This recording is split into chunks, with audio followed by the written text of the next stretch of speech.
It's 8:01. Yo, say that.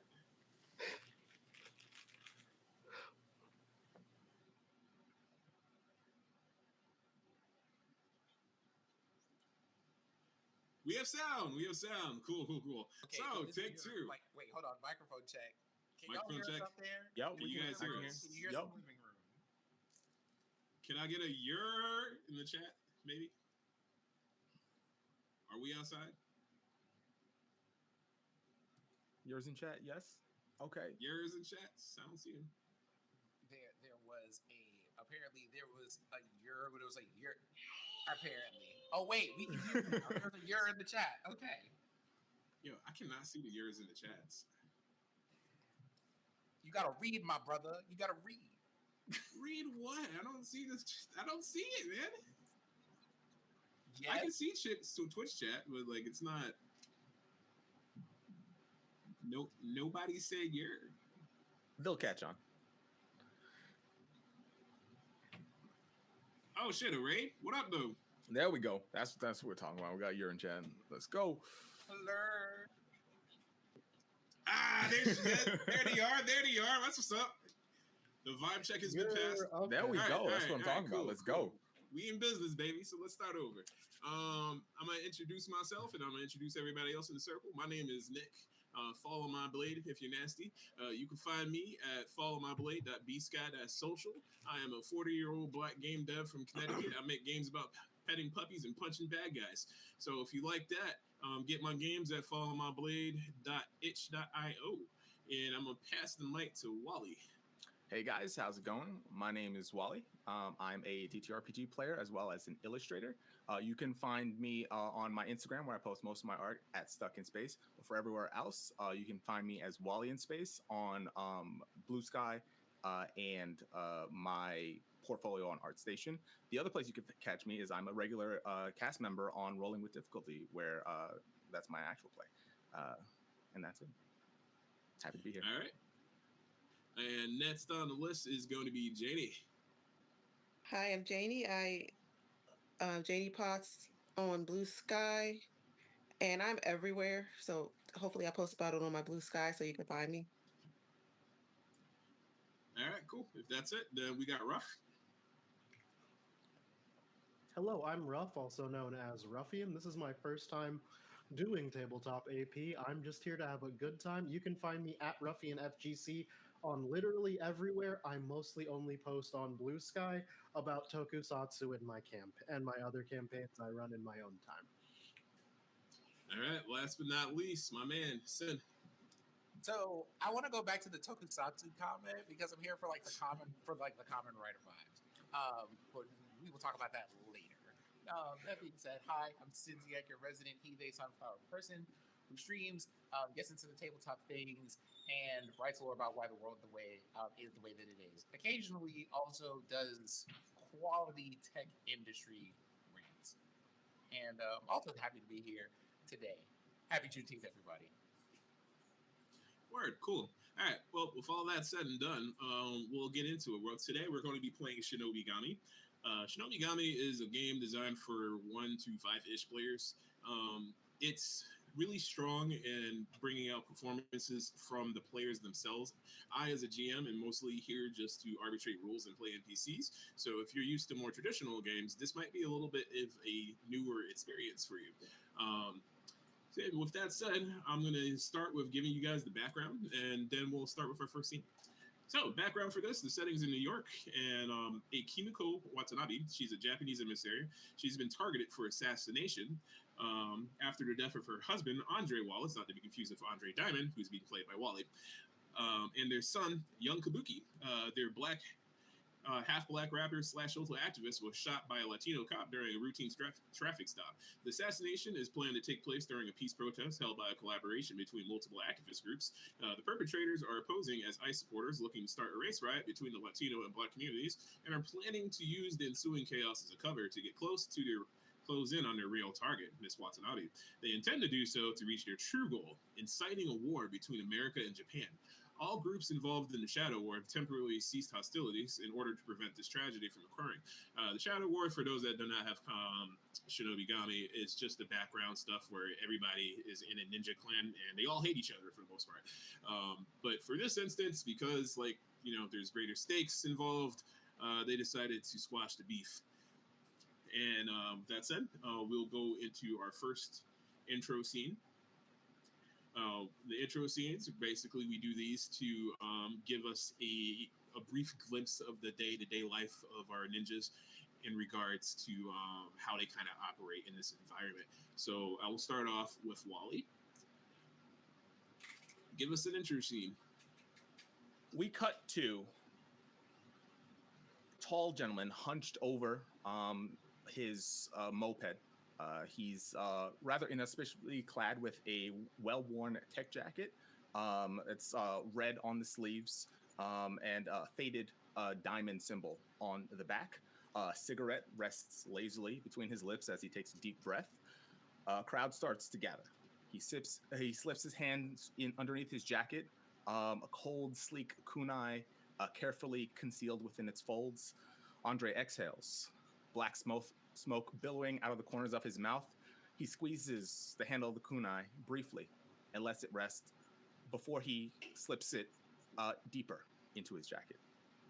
Andre spends most of his days as a contract delivery driver for several companies in the city. He's always on the move, keeping his eyes peeled out for trouble, as well as missions from his clan. But on this day, he's feeling rather anxious, given the environment. Love it. Okay, so Janie, introduce your character. So Shania, not Senna, even though it's spelled that way, you got to get her name right. She starts her day walking down the street. She is in 5-inch heels, so she is looks a lot taller than she is. She has on a long trench coat. She's got perfect hair and sunglasses, and she's got somebody beside her who she's expecting to get coffee from. She walks into the Fashion Institute where she is a fashion professor. And people don't seem to, she's not a very friendly facing person. Cool. Can we get an example of that, maybe? Want to talk to an NPC? Like a little back and forth? Yes, I want to know where my coffee is.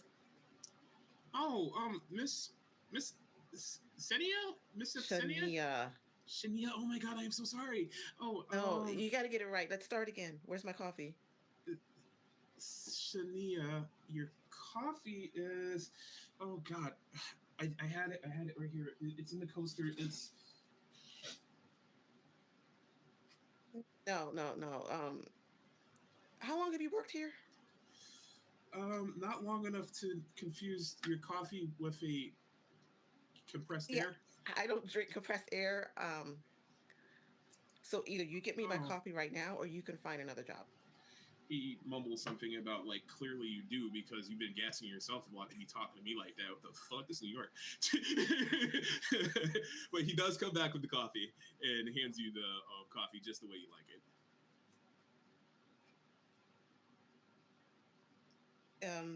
This is, you're a little late. So, what else are you doing here? What do you do? Oh, I'm here to, just do clothes. I stitch clothes for people. They give me the designs and I sew them. Are you sure you're in the right place? I think so. No one has ever asked me this before. So why are you here? To give you the coffee. You asked me to get you the coffee, and I got you the coffee, and now I'm gonna go because you're scary. The guy kind of just like bursts into tears and just walks off. Like he just like scurries away like a little rat. She's just gonna mutter something to herself and then drink her coffee. Okay, cool. So that's the introduction for Sania. And now we'll move on to Ruffian. Introduce your character, sir. So in Central Park is where you do find Ben because it's his day job. He's currently rocking a generic forest green button up with a patch on it that says County Forestry Service because I don't know the county off the dome and I'm not gonna find out. Um, and he is about 5'6" and incredibly skinny. Um, Light skin with giant round glasses and a pair of goggles. As he's just like rooting around as we come up to him, like pulling up some random invasive species of like kudzu or something. Cool, cool.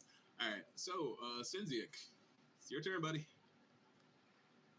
Walking down the street from having just left a cart vendor is, let's say, a person in his older 30s wearing a kind of like a jumpsuit, a denim jumpsuit, and a cap. About halfway down the street toward, let's say, 34th Street, because of course the place that he works for would be somewhere in the middle of the busy city. He feels what he believes for a moment is a single drop of rain.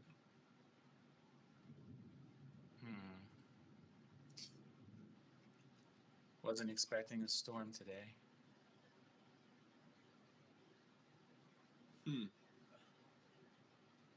Cool. All right. So, with all of the characters introduced, jeez, can I English? All right. With all the characters introduced, I'm going to cut in with something what's called a master scene. I can interject these as needed to give a little bit more detail about the background, or I can use them to like just have the PCs together to share information, whatever is appropriate to push the story forward. So, our first master scene is going to introduce Thomas Clark. Thomas Clark steps out of a dark alleyway. He is a tall white man, about 6'4", clean cut, like no beard or anything like that. He's very Pentagon-y, if you catch the drift. Very well put together. Like his clothes are tailored to fit him perfectly. He's got some Italian levers on and a watch that looks like it costs more than most of our cars.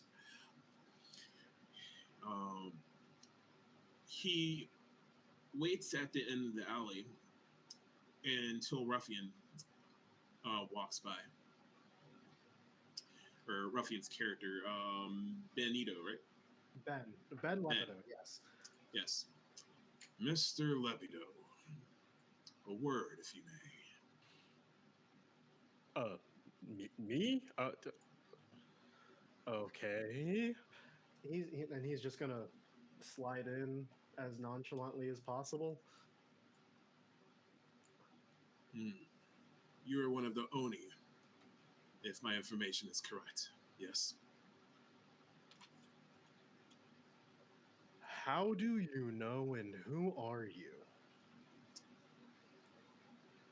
It is not up to your clearance to know exactly how I know things, but I'll introduce myself. My name is Mr. Clark, and I am going to be your point of contact for a very lucrative job.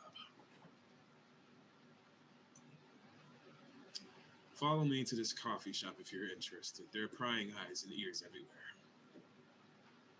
And he starts to walk away from you. Ben is just going to follow. Good. You walk about a block and you pull up to just a typical like New York Italian coffee stand type place. It looks exactly like the shit that you would see in like something like The Godfather, and they haven't updated it since The Godfather came out. Same owners and everything. It's like an 80-year-old Italian couple. They're very nice to you when you come in. Oh, hey, Mr. Clark, you have another friend. Oh, wow, that's so very nice. So, do you want your regular order? Yes, thank you. They slide him a mocha latte with no cream, no sugar. And for your friend, are you going to be drinking anything today? An iced macchiato with as much sugar as you're willing to put in it. Okay, we just restocked on sugar, so more sugar than coffee. Got you. Okay, right up. But like, I don't think you could be any sweeter, Mister. So maybe half a cup. She comes back a minute later, and while she's gone, Mr. Clark passes you a folder. I guess I'm going to just open it up and look at the contents. You recognize the people in this folder.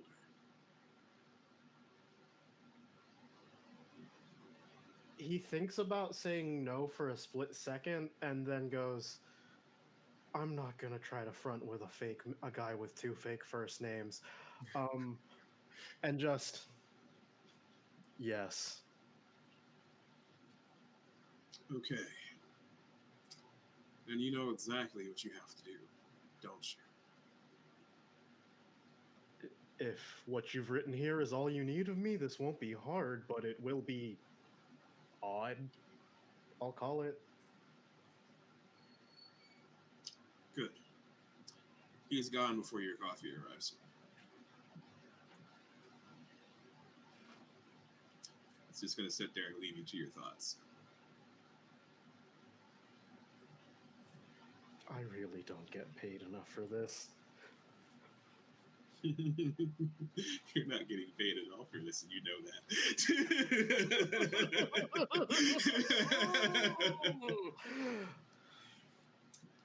Okay. All right. So with my master scene done, we're going to go into the main phase. Shinobigami is split in between the 3 phases. Each phase, every character is going to have 1 scene. Master scene is not included. So during their scene, they have the choice of making a drama scene where they basically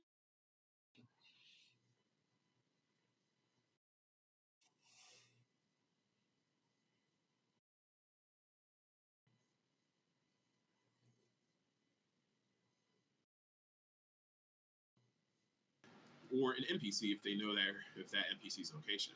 This is a game about ninjas fighting ninjas.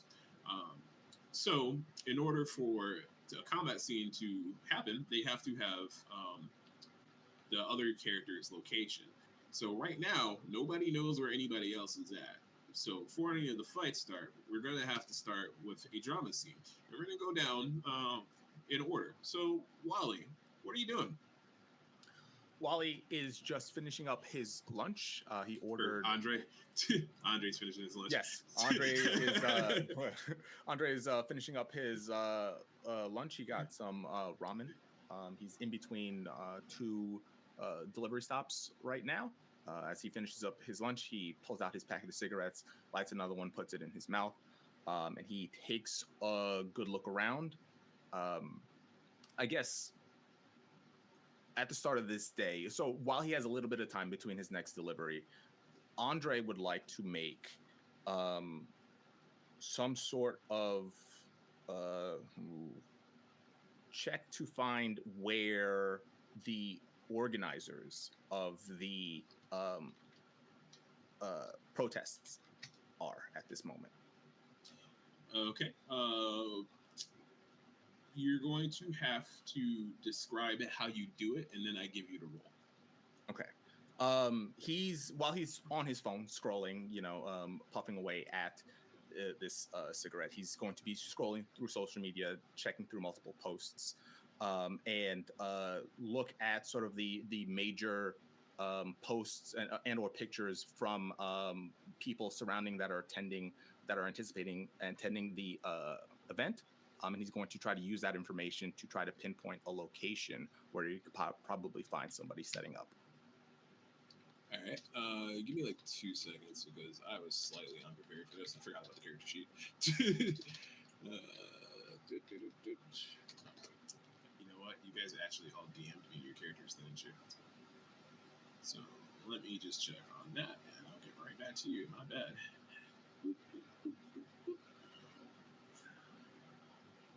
Physics. All right, so just give me that description one more time. I'm sorry. He would like to sort of scroll through social media and look at posts about people and hashtags looking for images where people are posting about where the event will be going down in order to try to pin down the location of anybody who like appears beforehand and starts to organize and start barricade the area. Okay. To me, that sounds like rumor mongering. If you're looking for like people like actually just talking about shit. Okay. We can do that. And before he does that check, I'll explain how the checks in Shinobigami works. Shinobigami features a grid of all of the available skills. Is it possible if I can stream my screen so I can show people what the character sheet looks like? I mean, just for the sake of illustration, you know, like I like doing actual play as more like so people can see how the game works too. If that makes sense. I mean, neither was I. But, you know, like fuck it, we ball, right?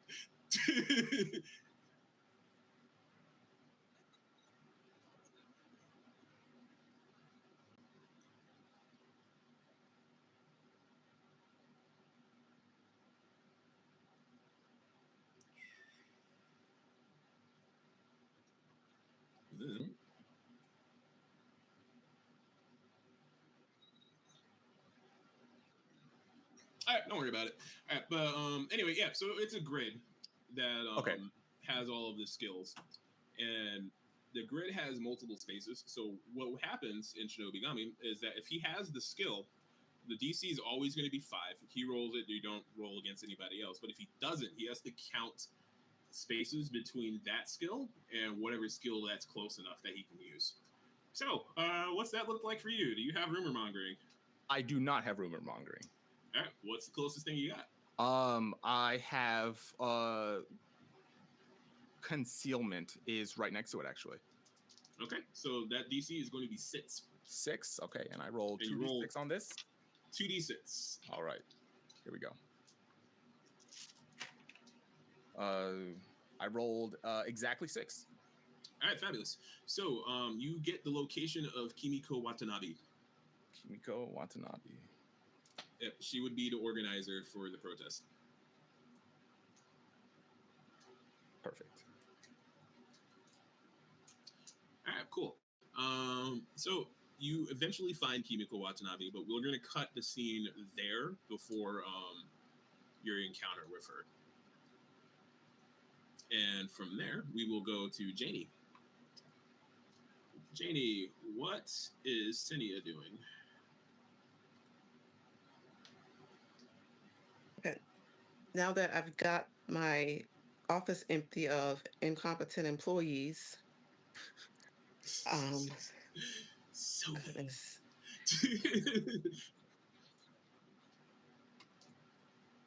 And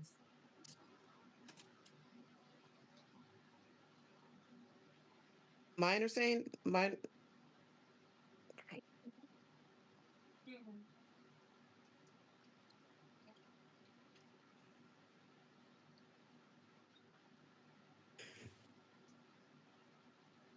are my captions fixed now?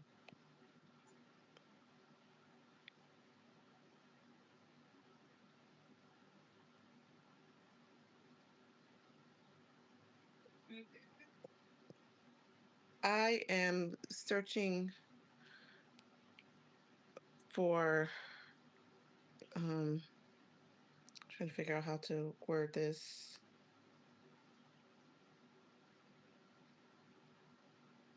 I am trying to figure out who is the group impersonating Um, Don't I'm give trying to away think. your mission or your secrets. Okay. What I would do is just say you're looking for this particular person. Like, pick a target, give us the scene, and explain how you get this shit done, and I give you a roll. So let's start over with the Senia was finishing her coffee, and then Okay. she does what? Um, she. Let's see. My captions look like they're off again. No, they're not. She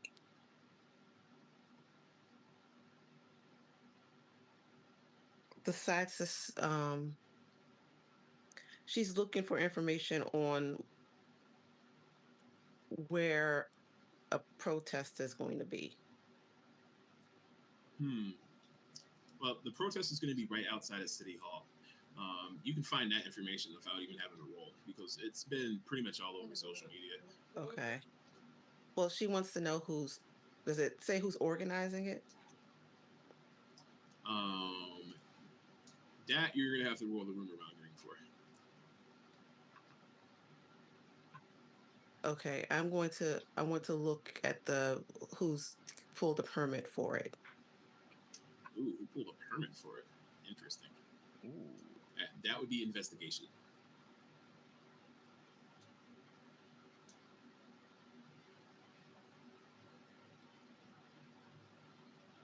And would you like to tell us how Senia goes about doing this? Like, perhaps maybe she's using one of her ninpo?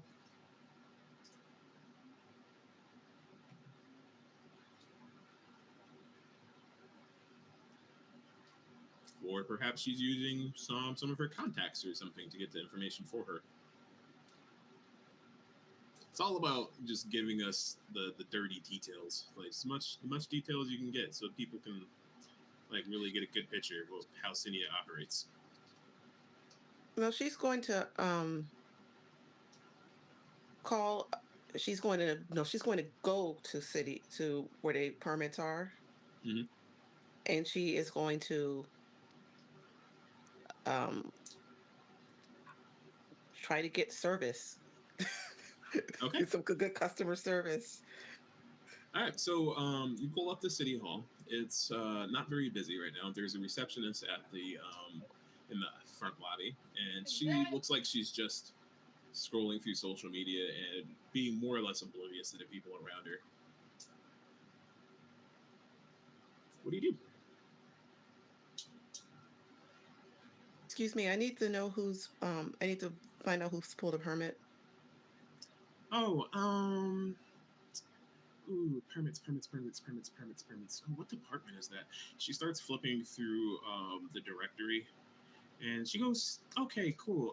Go to records. Records is down the hall to the left. Third door. Ask for Henry." Okay. Did you need anything else, man? Could I pay you to do it? No, that's Henry's job. Go talk to Henry.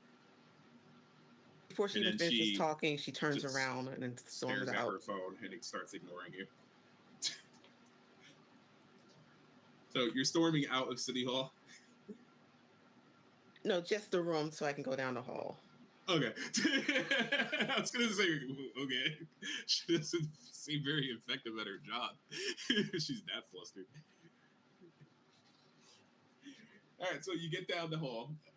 You see Henry. Henry is a old Asian man. His beard is gray. He's wearing very thick glasses, and he's currently busy looking through a newspaper. When you come up, hello, how can I help you? I need to find out who pulled some permits. Permits for what, may I ask? Oh my God, Janie forgot the word. A protest. A protest. People don't really come to us for those anymore. They just sort of do it. But I can see what I can find. What protests are we talking about?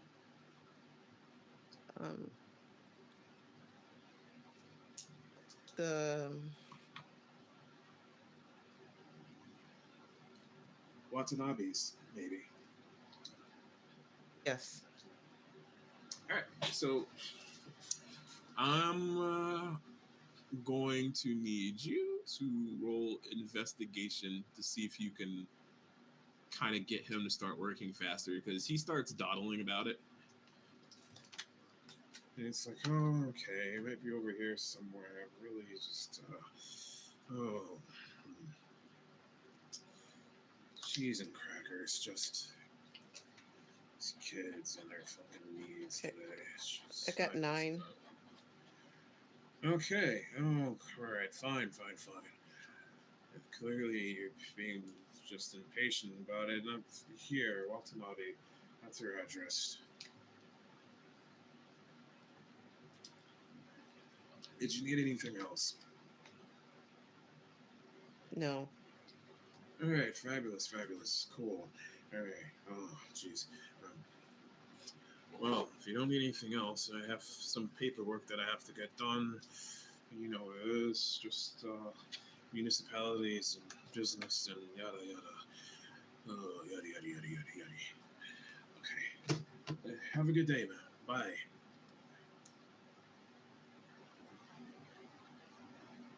Are you still here? Yeah. Sorry. Why are you still here?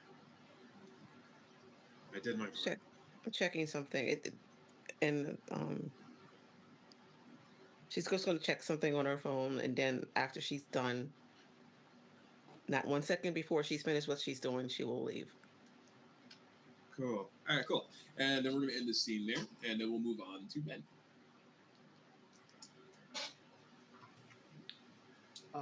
For this scene, I think Ben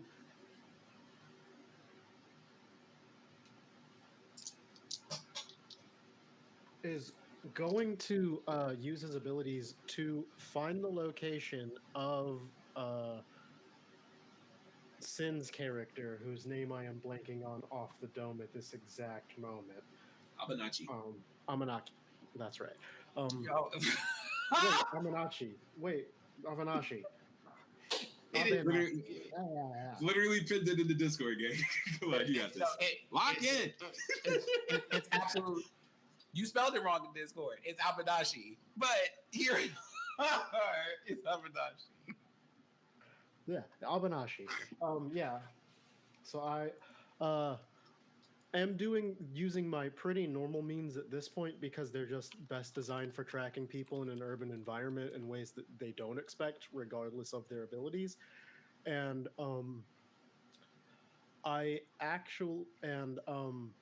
I literally just start calling my various contacts, which just looks like Ben making terrible glottal sounds, just lots of and sounds, as I am mobilizing the various insects of the city to track my target and give me where I'm going for. And it is called Nimpo Spider's Web. Fabulous. So with Nimpos, you just pretty much roll whatever the skill that the Nimpo asks for.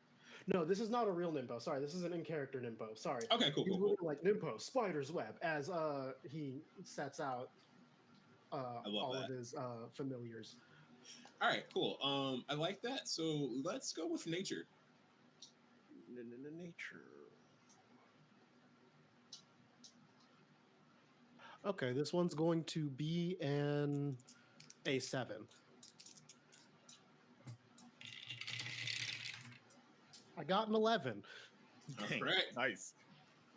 Right. So the bugs start crawling all over the place, and you see their trail. Like, they're leaving like pheromones that you can like kind of like get a whiff of, because you've been adjusted to the physiology of the various fauna or whatever that you have under your command, and they lead you right down to the college. So you find your way to NYU, and as you appear like in the shadows, you see a middle-aged janitor, and he's got the scent like just basking off of them, almost like there's like a purple aura. And you know that to be the mark of your insects. You found Abenaki. And now we're going to lead to Sen. What's Abenashi doing? Abadashi is trying to enjoy their. I cannot believe these captions. Abinashi is outside. Apodashi. The caption. Oh my God. Is trying to enjoy the last little bits of their lunch when a bug lands on them. It's kind of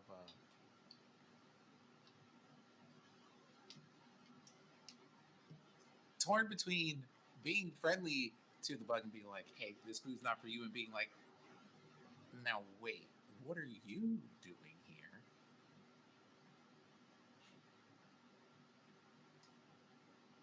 And I'm going to do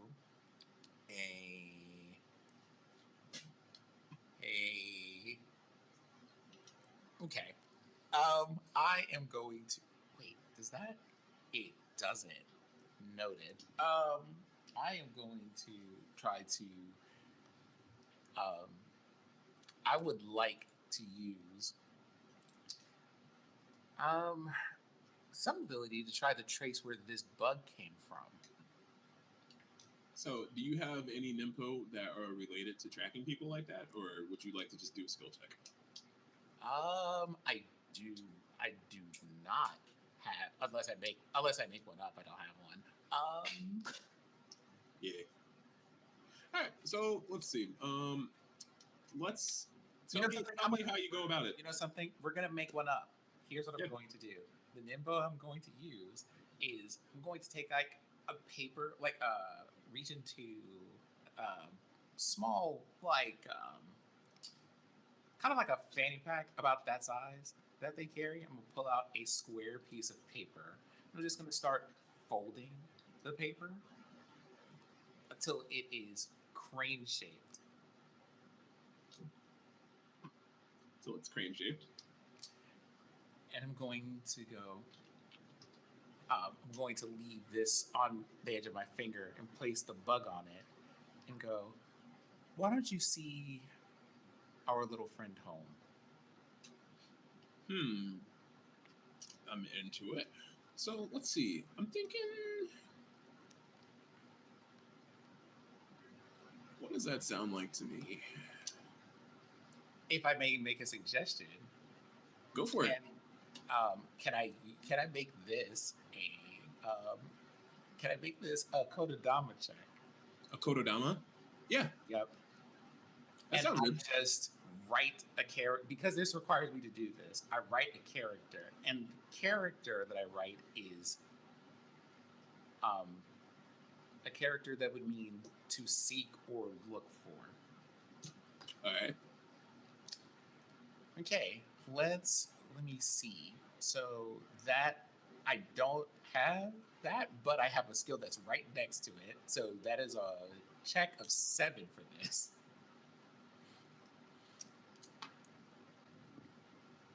P.S. I rolled a 7 exactly as the little bird takes off. Ah, cool. So you said you turned it into a crane. I did. Yeah, the crane wakes up and starts growing like little paper feathery wings, and eats the bug. So it eats the bug, and then it starts to fly around the corner, and then it stops, like right at the feet of a stranger. And with that, you now have Ben Lapito's location. And with that, I would like to use an actual Nimpo. As all right, at the moment that you notice the crane land,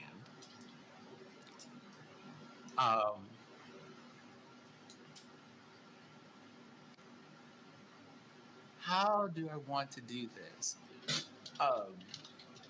I guess this would be a contested check because we, myself and Ben, get to have a combat team. I use Blitzkrieg. It is an ability where if I find out where someone's location is, I can run the fade immediately. Yep. Okay, let's go. Okay, so quick overview of combat for the chat. So in Shinobigami, combats are very short. The moment one person gets hurt, they get removed from the combat immediately. Except for the very end of the game, which we will go over later. So what our players are going to do is they are going to take a single D6 and then place it face down, and then they're going to reveal the number. And the number, being from 1 to 6, obviously, will determine their initiative. This is called their plot value. And once they reveal that, I'll go over the next step. So, do we want that in chat? Do we want that in the chat area? You know what? That would be fun. Post your plots in the chat.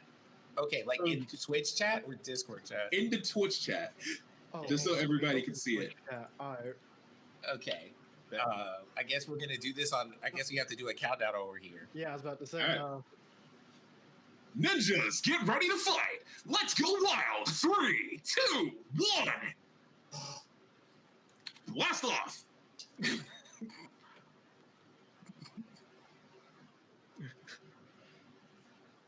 Okay, with a What do we got for plots? So Bear incursion. Whoa, who are you? That was unexpected. And a fourth ninja shows up and punches So Bear in the face immediately, knocking him out of the conflict. As you should. Yeah. All right, with the remaining 2 ninjas, because the third is gone right after that hit. Sinziak, you're going to go first. Okay.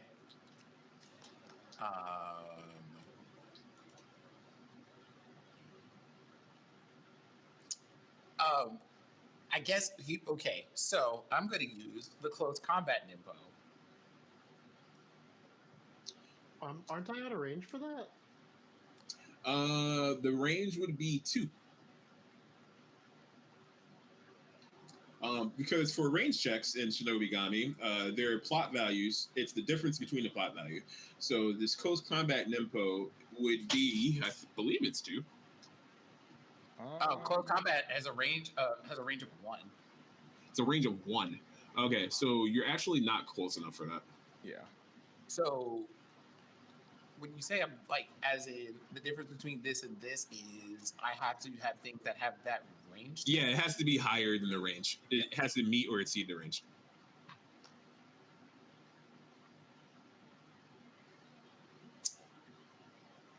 Okay, in that case, based on the things that I currently,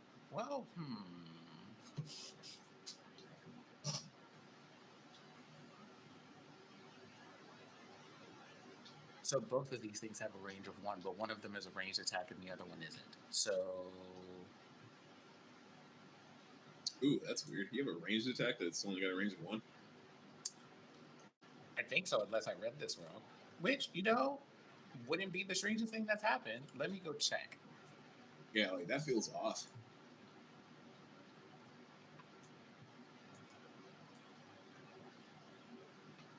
Wait, where are you though? You are here. Yeah, we are all very new to the system, so like just give us a little bit of grace, chat, if you will. No, absolutely not. Do not give me a little bit of grace. Give me a lot of it, actually. Like plentiful amounts, a wide berth, if you will. Sin is asking for copious amounts of grace. I am. I really am. I'm like, listen, today is the day. If I'm ever going to ask for it, today is going to be the day that I do it. Yeah. It's Juneteenth. Be nice to us. Also, maybe give us money. Financial links in the chat. Please and thank you.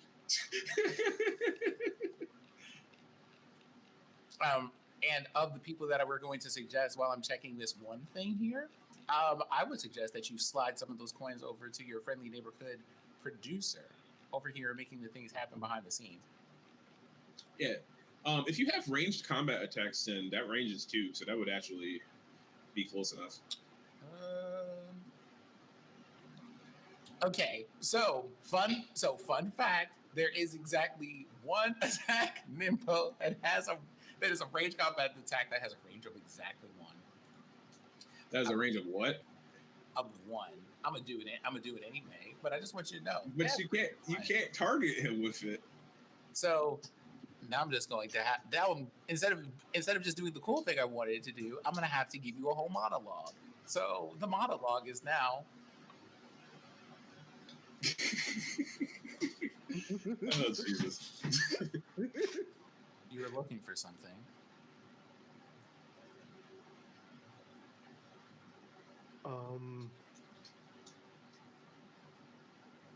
More or less. I'd call it that, yeah.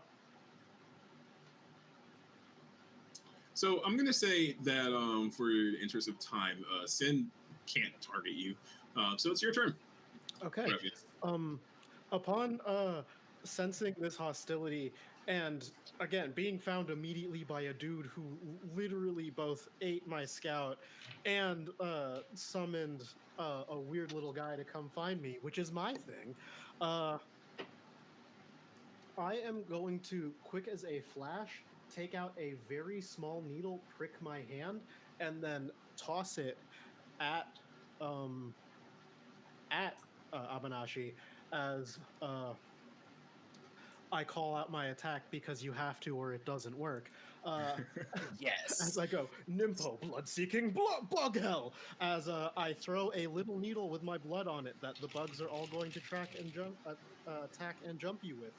And I rolled a 7 on transformation, which I only need a 5 for. So cool. Good hit. So that will connect unless Sin makes a dodge check, also using transformation. Okay, so I need to make a check of 1, 2, 3, 4. Oh wow. Okay, this is gonna be fun. I gotta make a check of 10. Oof. That's the closest thing to transformation I have. Please hold for your next available customer service representative. Yeah, like maybe we should have got an emo bot instead of immediately trying to run to fate. You need help, gang. Like, someone said a bug after me. Why is this out here? It's New York. What you mean? There's bugs everywhere out here. What are you talking about? Yeah, it was like come on, bro. There's like rats as big as dogs. You're afraid of a damn moth. How did you even see the headband on the fly, dog? Like, it's fly size. Yeah. It took a lot of work to put that headband on. You know, you gotta. Not y'all hitting the Dragon Ball do-rag, but also the dice have spoken. We have a 9. I don't think fucking roach crips are sliding on you. That's crazy.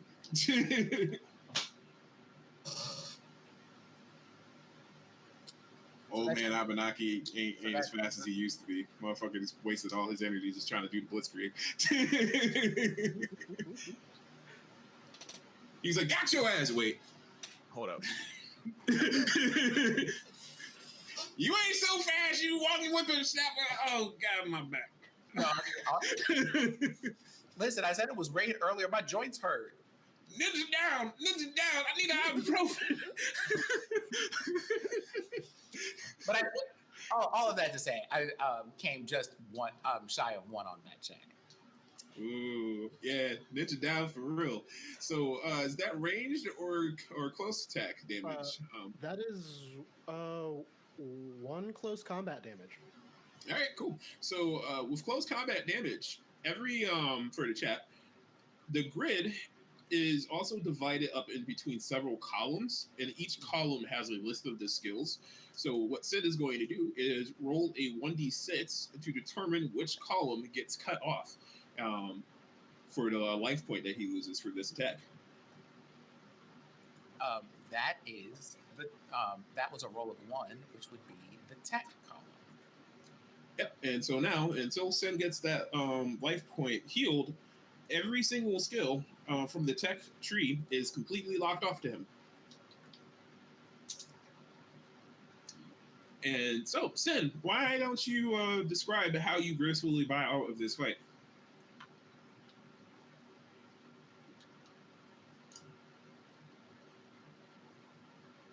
With a knowing, aha, so this is the person who's responsible for this, with a respectful nod, and then a very classic move, disappearing in the mix of a shuffle of people who are roaming the city at the time. So like a class lets out and you just instantly disappear. Oh, that's so cool. All right, so Ruffian, what does Ben want for his reward for winning? I did not expect to get here. Let me check the rewards again. Yeah, let's go right into the reward section. Okay. Spoils battle, you get information, an emo bond, or the prize. There's no prize for this scenario. So you get info for the target's location or secret, or you get to choose an emo bond. I think I'm gonna go ahead and I already have the target's location. I'm also going to grab their secret. Ooh. Okay, so Sen, what you're gonna do is DM him your secret.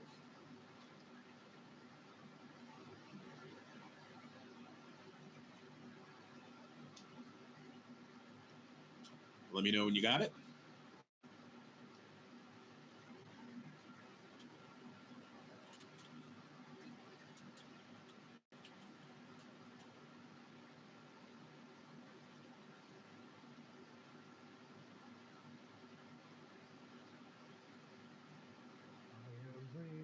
For the message to appear.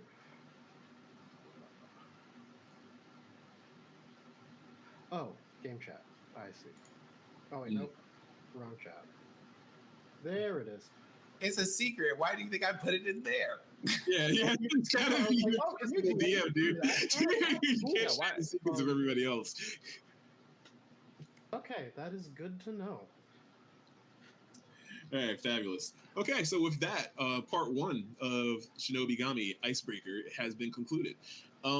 I'm going to ask for a 5-minute break so everybody can use the bathroom, grab a drink of water, anything like that, and we'll return right after that. Sup, I'm Imani, chaos cryptid around various parts of the internet, and welcome to this all-black TTRPG streaming event. While I am black with a capital B every day of the year, there are certain times of the year in which people care more about that fact than other times. This being Juneteenth is one of those times, and I thought it was an appropriate time to take a moment to really put a spotlight on black TTRPG actual play creators in the space, because I feel like we just don't get enough camera time. If you didn't know, Juneteenth is a celebration of the Emancipation Proclamation finally being enforced in Texas almost 900 days after it was delivered. While the 13th Amendment abolished slavery, it was not a smooth sailing in this country. It took 900 days, which is more than 2 years, for it to be enforced across the country. And when you consider the fact this country was a lot smaller, systemic racism is still wildly prevalent and all over the place in all aspects of life, especially in the US, even in this supposed cozy family community of TTRPGs.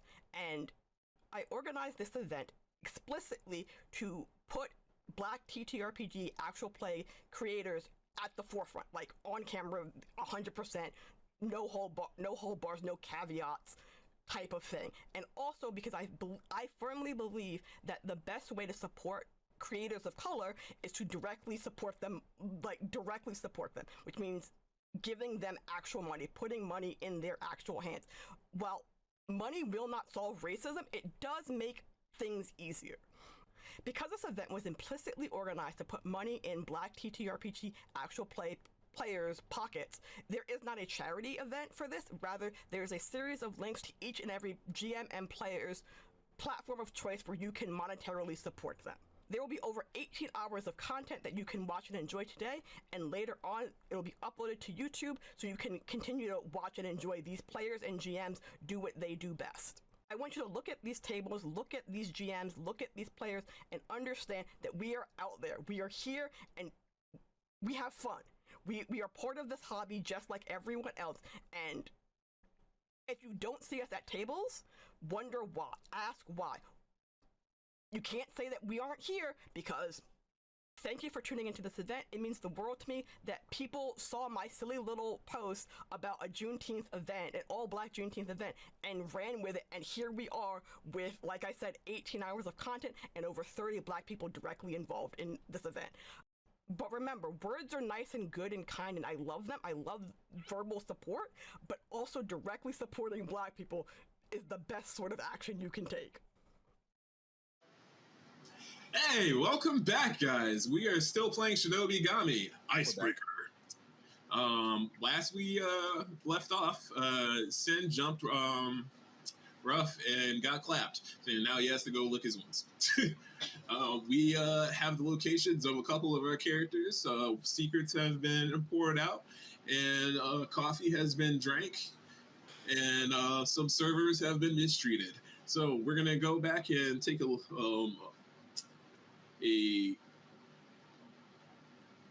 I can't English today. Anyway, so what we're going to do now is we're going to go into our next master scene and see what the people in the background of this scenario are doing. So, master scene is going to feature Kimiko, and I'm going to ask Wally, if you would, to join on this scene. She is in her office. Her office is in Manhattan. She has it basically right across from the old TRL building. It's a nice spot. Like, it's upper class. It's all white leather, big glass windows overlooking the street. And the elevator dings, and then Wally appears. Kimiko turns her chair around to greet you. It's been a long time, Andre. Yes, it has. I wish we met up again under less stressful circumstances. Indeed. Do you mind if I smoke in here? Not at all. Okay. Would you like light? Yes, please. And he leans in for his cigarette. Her assistant, Greg, appears from the shadows and offers you a light. Sir. Takes it politely and sits down in front of Kimiko. You notice the signal of the Otonogi Academy, like on his armband. And he walks off. And it's like the moment you lose your attention of him, it's like he's not even in the room anymore. Yes, I wish it were under different circumstances. But are you fully aware of everything that's going on around us right now? Not quite. I'm merely getting my bearings. I thought it was wise to check in with you first, as otherwise, if things go south, you need to know where I am as well. Indeed. So, I will offer you my contact information so we can make sure that that is the case.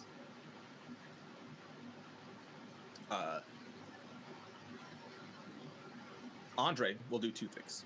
He will first take out his phone and he's like, wait, wrong one, and then pulls out a burner phone and slides it across the table for her to put her number in. And as she does that, the second thing he does is he pulls his mask up over his face and takes a whiff of the flowers that he has within the pouch of the mask and pull it down again as his nose opens up and he gets a scent of Kimiko. Okay. Kimiko notices what you're doing, and she doesn't make it obvious, but she's using a nimbo of her own. Okay.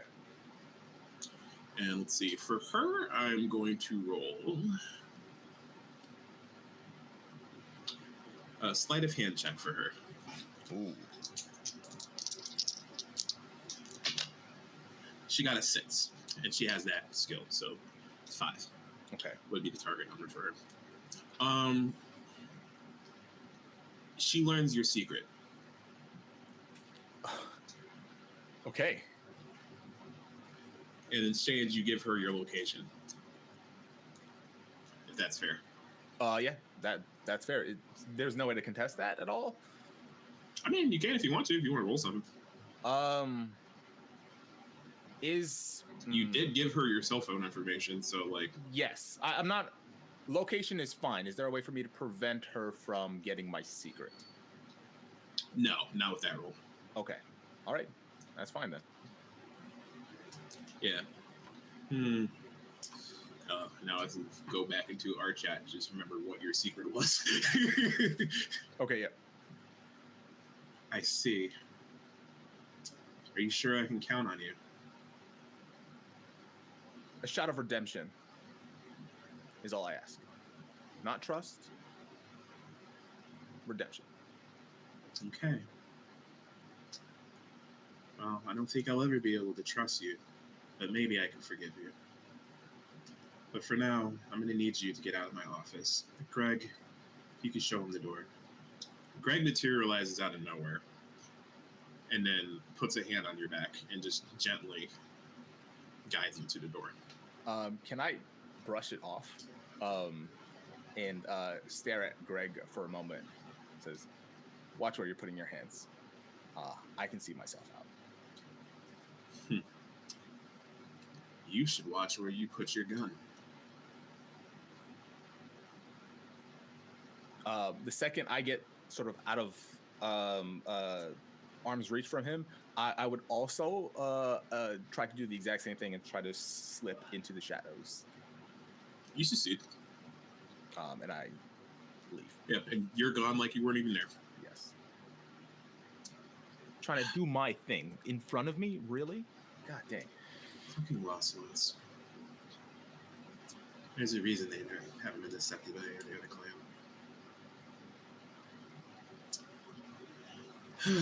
Andre, I miss you. She turns her chair around, stands up, and then looks down into the street. You always told me not to back down from a fight. And I know what's coming, but I just wish you were still here. And she looks up again as the day becomes night. And then she closes her blinds and the scene ends. Okay, and Act 2 begins on the next day. And we will start with Wally. All right. After making contact with Kimiko, he feels rather confident. He took the day off to scope out the city and see if he can locate any of the other possible ninjas in the city. Let's go for Janie and her character. Okay. Explain how you try to find her. Gotta give me the good ninja details, hopping around the roofs and shit.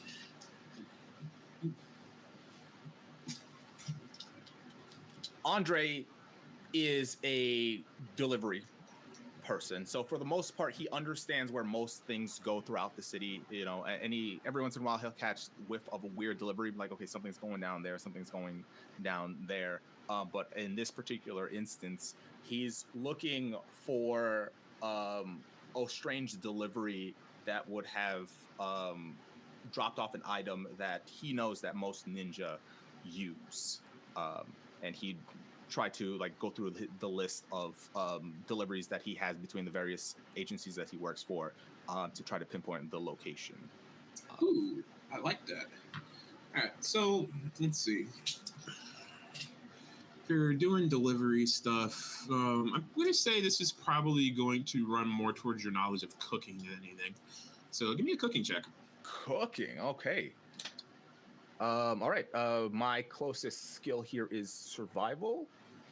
Right, 1, 2, 3 away. One, So I two, need 3, 4. It's 4 away. 4. Okay, Yeah, we're counting the survival bots too. gotcha. 1, 2, 4. No, I'm so I sorry, need- 5. Because survival, blank, medicine, I have blank. the stealth column 1, filled out. 2. Those don't count. Oh, okay, cool. Yes. So it would be 1. So it's 4 then. 4. Okay, yes. Okay, so- 2d6 total. I need a 9 or higher here. Yep.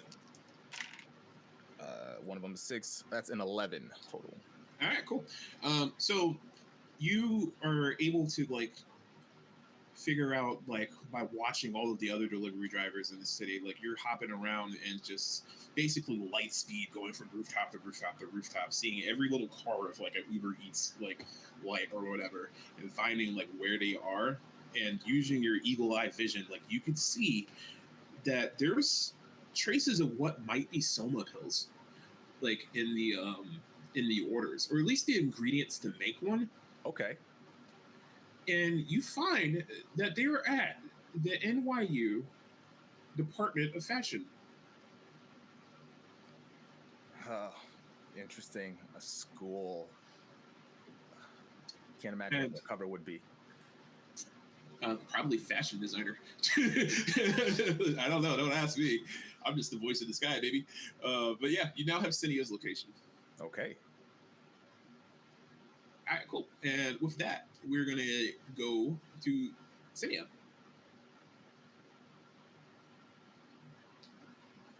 Okay.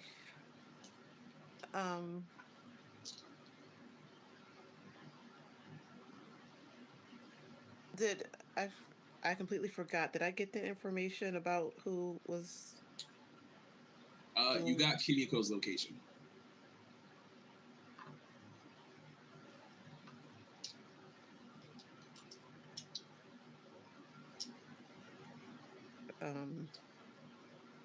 okay, I guess I'm going there to try to find out if they're behind a protest. Okay.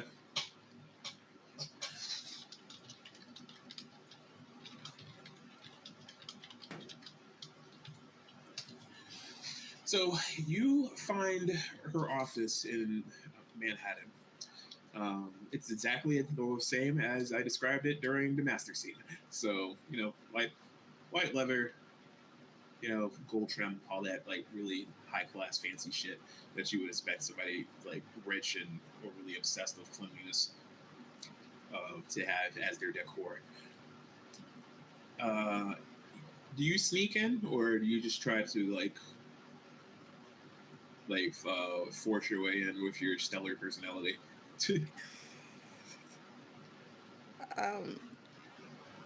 I'm not going to sneak in. I'm going to just. I don't feel like I need to sneak in. Why should I sneak in here? I don't know. She might be an enemy. That's not my problem right now. There's some things I want to find out. Okay, cool. So explain how you do it then. Like, are we doing some ninja shit, or are we just walking right in? Like, We are just walking right in.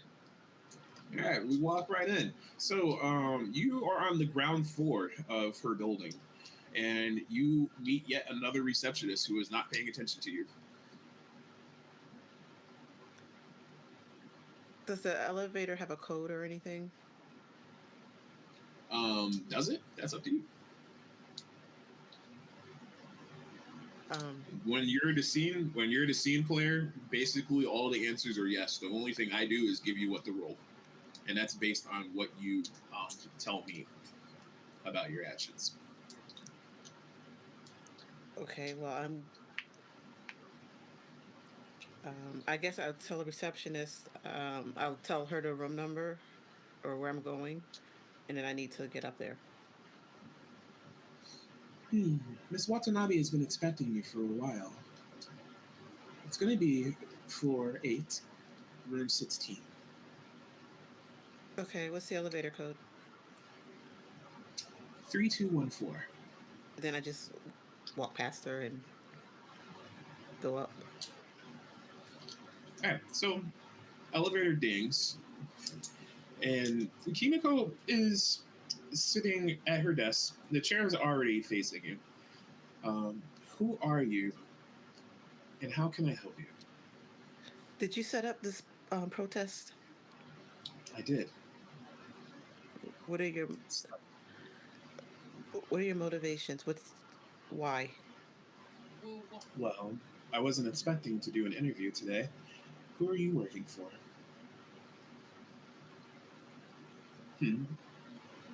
I need to find out for my own reasons. You're a private actor. Okay. Well, as you may know, my son was recently shot, and tensions in our community are starting to boil. I want to do my best to make sure that things don't come to a head.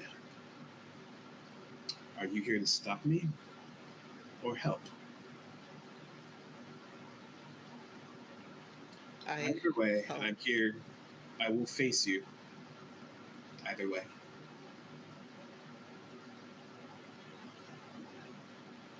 So again, I ask, are you here to stop me or are you here to help?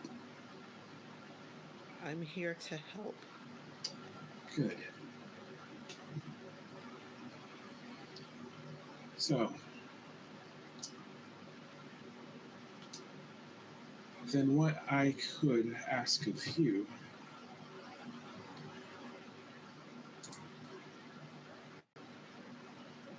is to find my son's killer. That's what I wanted to do, anyway. Yeah. I know. You were his fiance, weren't you?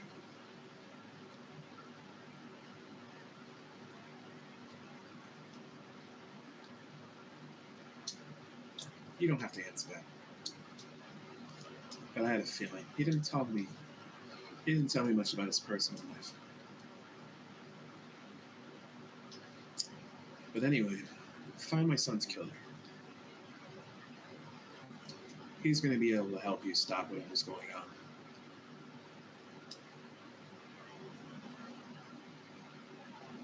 What do you do? I'm looking around for clues, I guess. Now I'm trying to be discreet. I wasn't earlier, like when I just walked up there.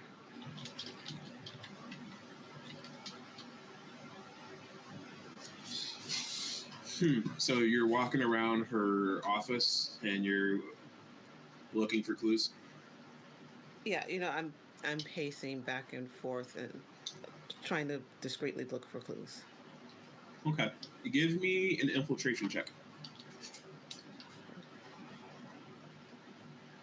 And are you looking for Kimiko's secret? Because you already have her location.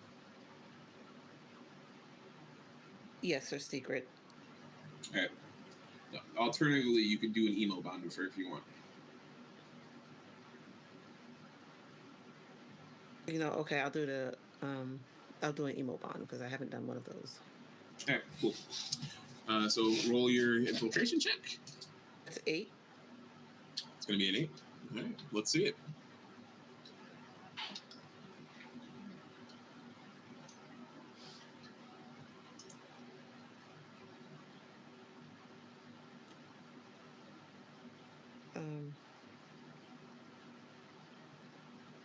I'm sorry. What am I doing? 2d6. If you have infiltration, then the target would be 5. If not, it's whatever the closest skill you have and count the spaces in between. You add those gaps, and then that will be whatever target number.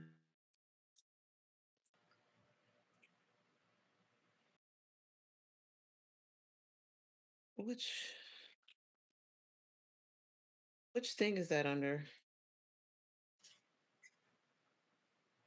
Yeah, top.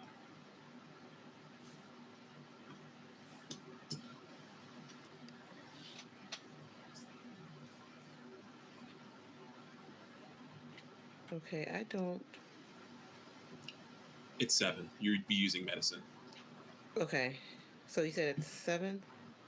Yep. Okay.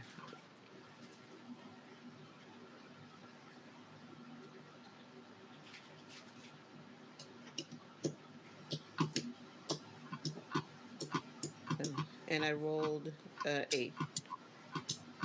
Cool. So explain how you use your medicine skills to figure out what she's got hidden in her office.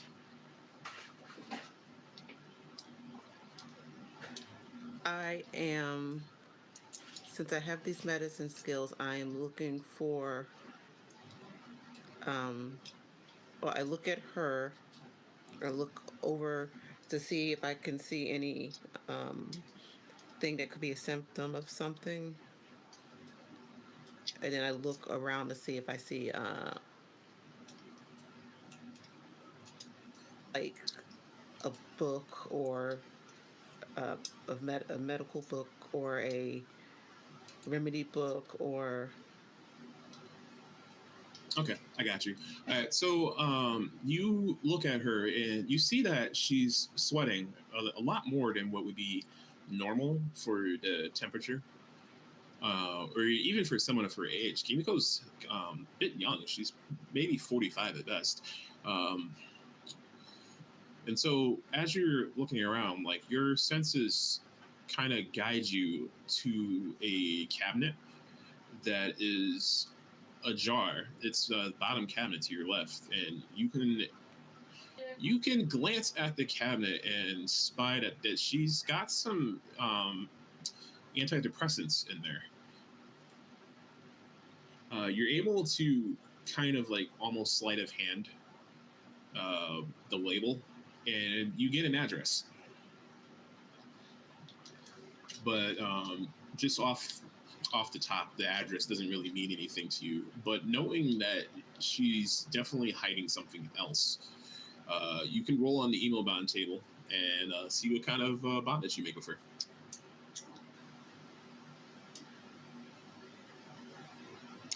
The emo bond table is, I believe, on page 175, but let's double check that. 137. 137? Oh, wow, I was way off. Thank you, Broski.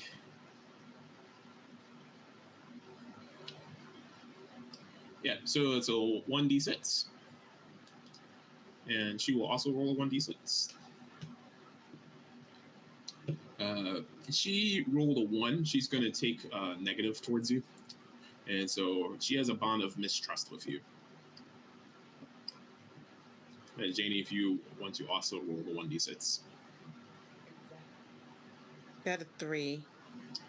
Okay, so affection or envy?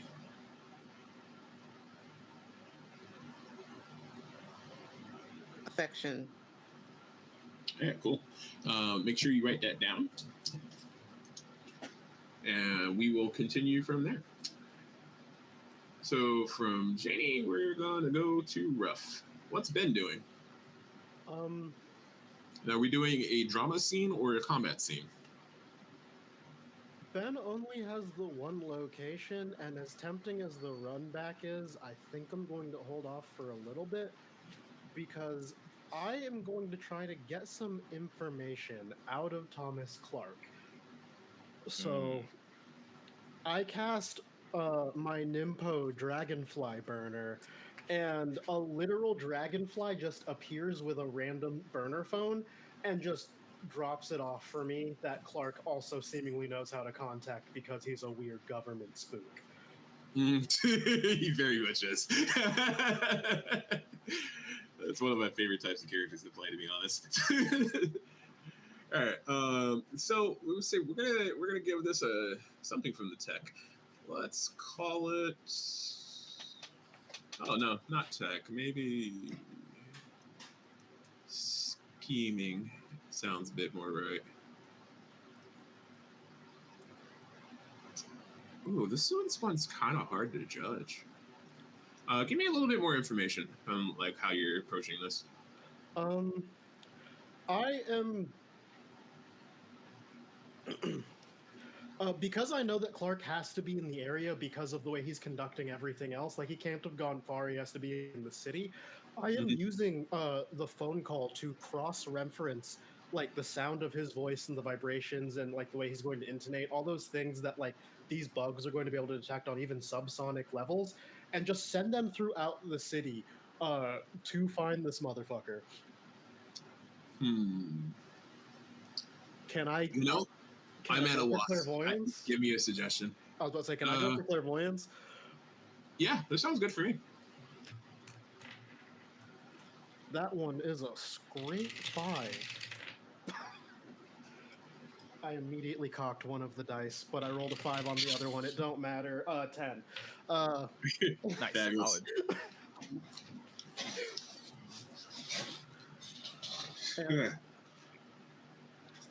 And That's a very, very old Nimpo. I'm surprised you know it. Very well. I'll humor you. What do you want? I mean, I knew tracking the phone was going to be easy for you, but you picking up on my secondary thing was not as on my radar. Why are you this good, and how do you know this is... Why am I surprised? I literally work for the city already. They've probably got like a file. Several. One for your public persona, and one for your shadow persona.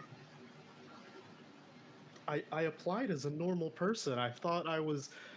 We also have your dating profiles, we have your Steam login, we have your Origin logins, and we have your Yelp reviews. Apparently, you don't like Gino's pizza very much.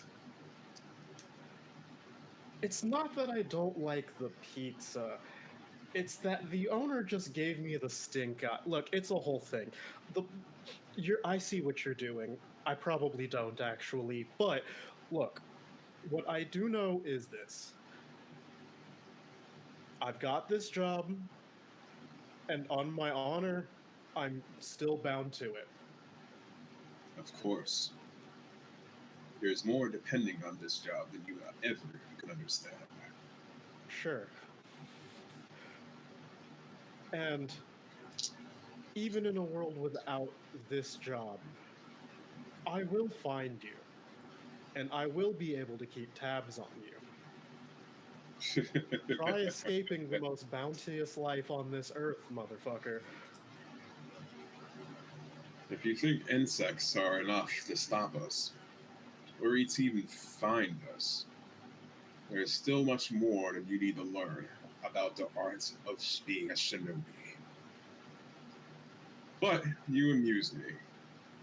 So, continue to impress us, and maybe we'll offer you some better employment in the future. The signal immediately disconnects. So you succeeded on your check. Roll for the evil bomb table. I got a 4. I'm assuming it's not going to be loyalty. It's not going to be loyalty. This one is straight contempt. Beautiful. That's gorgeous. That works. Okay, and on Thomas's side, he got a 5. Ooh, you know what? I'm gonna give him admiration towards you. He actually is impressed. He wasn't lying about that. Huh. We take those. All right, fabulous. Okay, and with that, we have Sen. What is Abenaki doing? Contemplating the movement of, like, there's now movement in the shadow world because people are looking for his location that are not mission people. Mm-hmm. So I think he's gonna go check on Kimiko to see if she's okay. You have her location? Do I have? Or you just want to like talk to her? You know what? I think I do want to talk to her. All right, cool. So you give me a roll. Okay. So I would like tell me how you're doing this. I would like to, because I have a thing.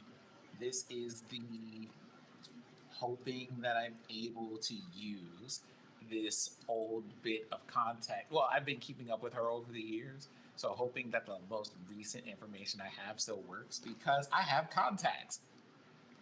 All right. I'll allow it. That is an 11 on contacts. Cool. So you put your feelers out, and some people that you used to drink with back in the day happen to know other janitors that are in your union, and they lead you to where she's staying at. So you don't happen to meet her in her office, but you do find her in a hotel that's nearby. You catch her right as she's about to enter a restaurant. And before the host like gets her seat, you're able to walk up on her. What do you do?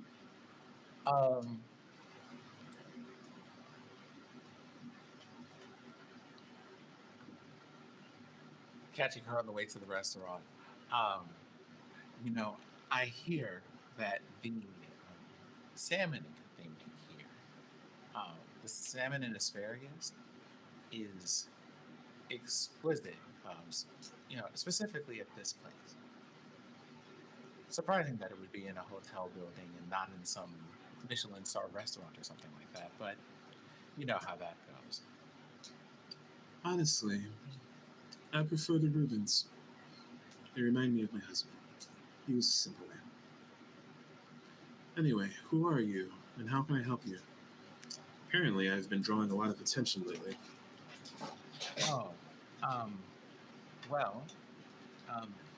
And I would like to flavor this using my encryption skill, which allows me to. It's one roll per scene, Sid. Huh? One roll per scene, but go on. Okay, so like all that thing does is just like it lets you say things without saying them in a direct manner. So let's say, I hear that there is a storm coming in soon, so I thought I might come by and offer an umbrella. An umbrella, you say? Well, I think that would go well with the raincoat and the boots that I've had on order. They would look nice with my purse. But I am very open to new choices and accessories. You happen to know any designers?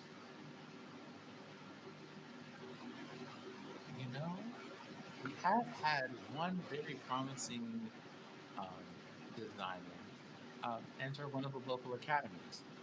Perhaps I'll have a word with them, if that's okay with you. I think so.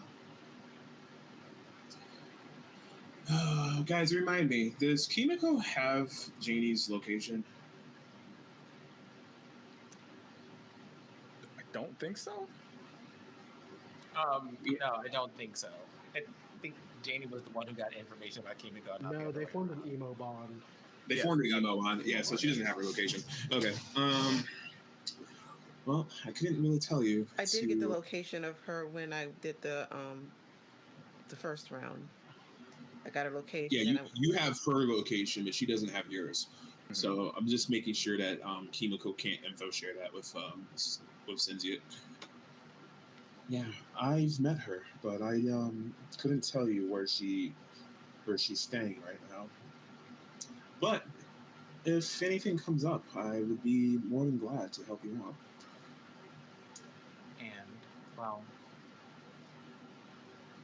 And what did you say your name was, by the way? I've gone by a few in my lifetime, but my name is Abinashi.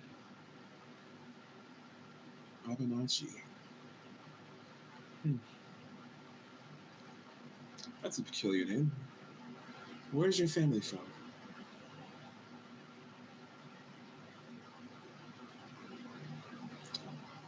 Or, moreover,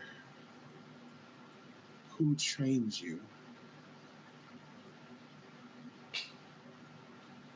She's specifically asking for your clan. I look at her and take a beat, and it's like no one in the world is like there or paying attention except the two of them. Yeah, nobody else is paying attention to her. She's got people around that are keeping everyone out of like ear distance. I feel that of all people, you would know that better than anyone. Perhaps you do give upon those airs. You are Academy, aren't you?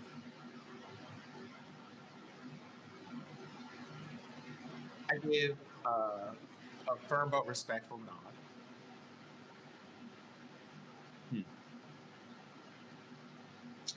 Greg, do you know this one? Ma'am. Yes, I think I do. Abanachi. How's that old injury treating you? It's almost as old as I am at this point. Well, we were never quite easy on the children. I will not apologize for that. Well, I suppose the time for apologies has come and gone, and besides, it lets me do important things, so... Of course, like enjoy salmon. And talk about the weather. It's important to be prepared for the weather, Greg. You never know when it's going to change. Make sure you bring that umbrella. Our food is going to be ready shortly. You may sit with us if you please. Righto. Fantastic. You guys have a nice dinner.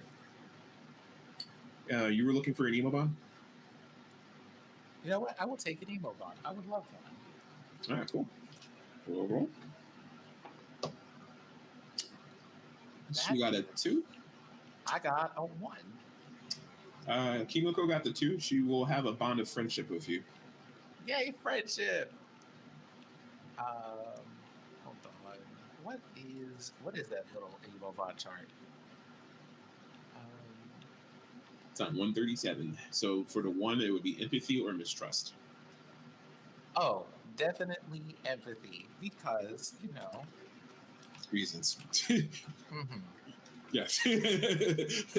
Secrets. Okay. And with that is the end of Act 2. And moving forward, we will be going to our final act. And we have about an hour and a half, so we can spend a little bit more time on our scenes before we hit the comments. Yeah, go for it. Gotcha. Okay. Talk to stream. Oh, okay. Hey, what up? It's your boy, the GM. How you guys doing? We're going to, I believe, take like a small commercial break. So go to the bathroom, take medications, go get water, snacks, and things like that. And then when we get back, we have to fight people. Yeah, going to be a lot of fights. Hide all hopefully. your stuff from Shania, or she'll steal it from you.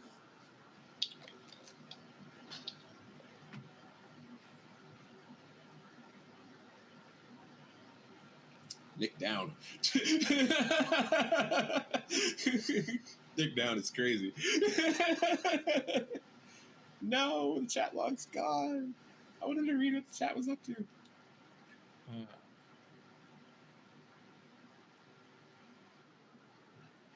The ad, every time the ads pop up, it like completely covers the chat window for me.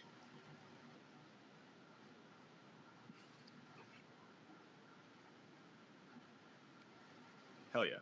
Hey, that's Okay. So what is this, like a behind the scenes thing?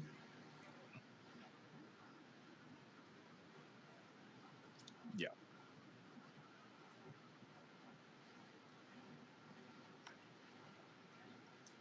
Correct. Oh, that's so weird. That is Hi, subscribers. How y'all? Yo, So, because our three ninja tears is crazy. while we are here, right, this would be a wonderful time for the people who can still see us over here, who can see into the world of shadows. to tell your mom, tell your friends, to tell your mom's friends that this whole stream event is going on, and I think there are at least 1 or 2 more games following this one. One more. One We're sorry. There's 2 more? I thought we were the penultimate. Oh no, they're running this thing until like 3 in the morning our time. So, and we have till midnight, right? Mm-hmm. Okay, cool. So so basically, go tell your friends to come over here. Feral friends are welcome. Obviously, we have like a little bit of Evercare managing them. It's great. And now we're back. Oh, we're back. Oh, yeah, because it's almost 11. So, yeah. I mean, mood. All right. Love it. Yeah. We're back. Oh, shit.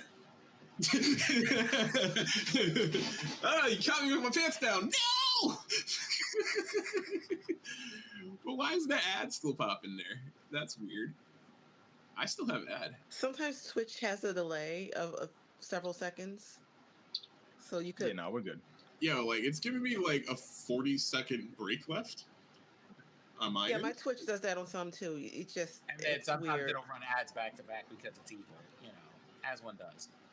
Oh, that's so cheeks, dude. I hate that. Because like I wanna engage with the chat, but I can't see the chat. Like ad, you're like ruining my social experience. That's half the fun of streaming. Anyway, so that was the end of Act 2. We're going to start with Act 3 now, and I'm going to start Act 3 with a master scene. So, let's see. The scene opens up with Thomas Clark in his underground compound. There is it's a white room with one of those like lunch table kind of looking desks that like fold up with the legs. Mm-hmm. And there's a projector screen behind him. And he's got a laser pointer. So, gentlemen, here's our target. One Kimiko Watanabe. She's been a pest in our side and our plans.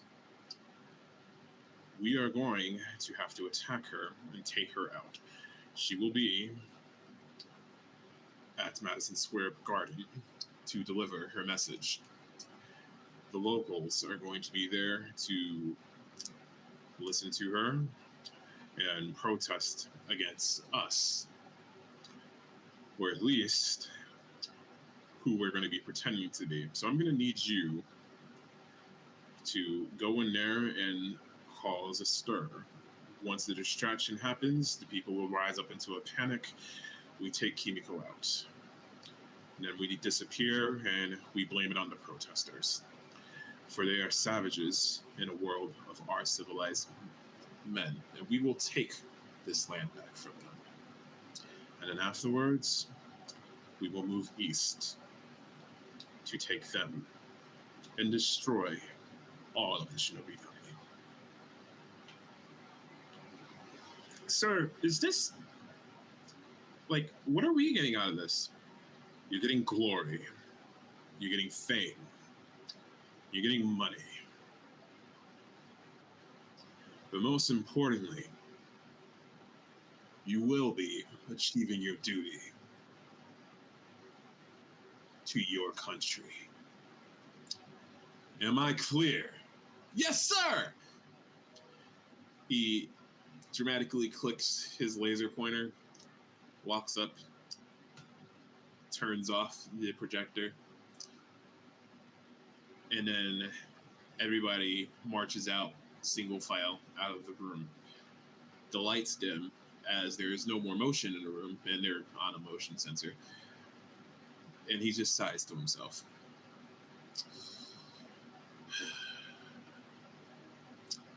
Didn't have to come to this, Kimiko.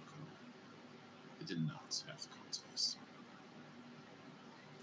All right, and with Thomas Clark, scene over, we're back to the top of the order, which means Wally, what are you up to? This is the day of the rally, correct? Yes. Okay. Madison Square Garden, baby. She's got a big draw. Andre will spend the day. Let's invite. Can I invite Ben? And actually, no. Let's not Ben. Forget that. Let's do Shania and Amanaki. Abenaki. Sort of invite them into this scene here. It is the day of the rally. Crowds are gathering, and Andre has been on the lookout for just other ninjas hovering in and around Kimiko. Is there a way for me to spot the other two If they invite you. The crowd? That's up to them, if they join the scene or not.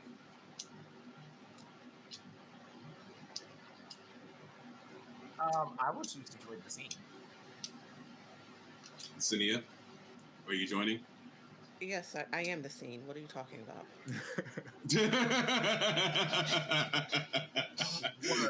Well said.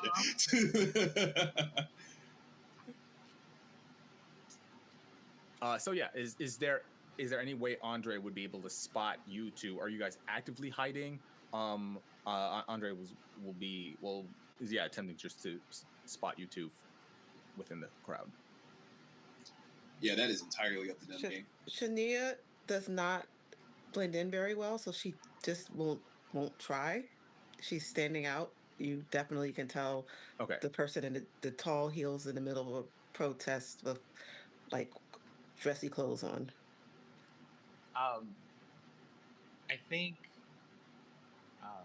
Abanashi is not trying to hide, but also just generally not conspicuous. They're a janitor. They're just used to being low-key in general. But if you know what to look for, they're not going to be incredibly hard to spot. Okay. Then Andre will sort of, from the crowd, sort of sneak in right next to Sunia. He knows that one of the ninjas he's looking for was associated with the school and fashion. So he's going to start with the most ostentatious person in the crowd. Peers right next to Sunia, and he says, "Nice day for a rally."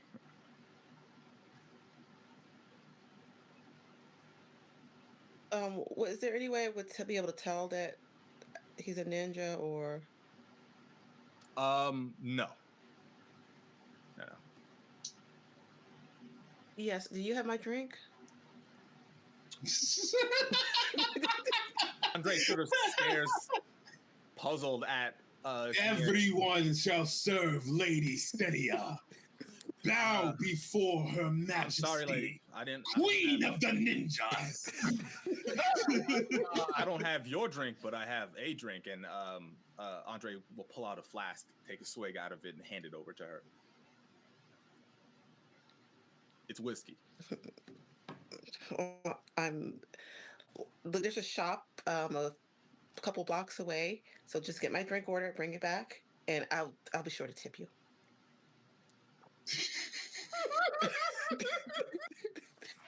Look, lady, I'm not really working today. I just thought for such an occasion, you seem a little overdressed. Not that it's bad. Actually looks... I wonder where you got those shoes. I designed them. You, all by yourself. I'm impressed. Well, fashion is my specialty. And who designed your shoes? Oh, these old things. And he sort of lifts his leg up, and it's a pair of boots. There's duct tape on them. They're red and black, covered in dirt and mud, and cigarette stains. To not show like the hidden fucking kunai. Strapped to your ankle. Yeah. I mean, I have concealment. I'm really good at hiding my weapon. So for the most part, yeah, he feels fairly comfortable moving about and not showing anything he has underneath his clothes. If you look at Shania's shoes, you would be able to see that the heels actually are like they have blades in them. Oh, as Andre notices the blades, you know how to use those things? I mean, have you seen me walk? Have you seen my walk? And she's just going to give you a walk off. Andre impressed. Right down the runway with it. Work it, girl. It's like the crowd parts a little bit. It gives her some space. Well, they better part. Impressed, Andre will take out another cigarette, light it, and put it in his mouth. The series of unfortunate event force is crazy. Oh my god. Yo, the lemony snicket ones? The air snickets? Fighting games, we're playing Shinobigami. You make coming to a Kimiko Wanatabe rally look amazing. I always look amazing. How'd you find yourself coming to an event like this? Well, clearly I just decided thought it was a great day to come to a rally. Fair enough. Me personally, me and Kimiko go ways back. So you know her family? In a sense, she always keeps things relatively close to the chest, and as I say that, I will sort of flash a kunai underneath my jacket and cover it up again. Man said, keep that thing on me. What's good? You about to get in some real ninja activities, my nigga?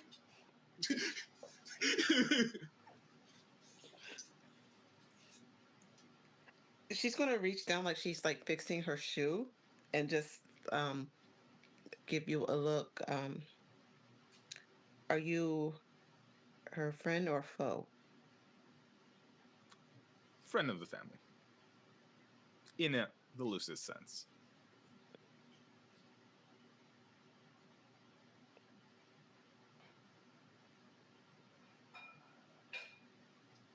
Is there something like I can roll to see if I trust him or not? Not in this scene. Okay. Yeah, can we do an and also emo check here? Wally, what are you looking for here that you have Senna and Amanaki here? Were you looking to share information with them, or don't you need an emo bond in order to share information?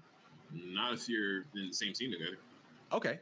Yeah, no, then I will I will info share. And I will say, last I heard, Kimiko will need some sort of protection today. I need to know that I'm not the only one on her side. Well, I did ask her if she needed an umbrella today. Andre looks, turns around on his other corner, says, and on the other side of the fashion spectrum. Oh, fashion. I am well beyond my years for that. We happen to have that fashion designer that Kimiko was talking about right there next to you. No. Someone did ask me if I knew someone who was a fashion designer today. Well, I mean, clearly you need a fashion designer, but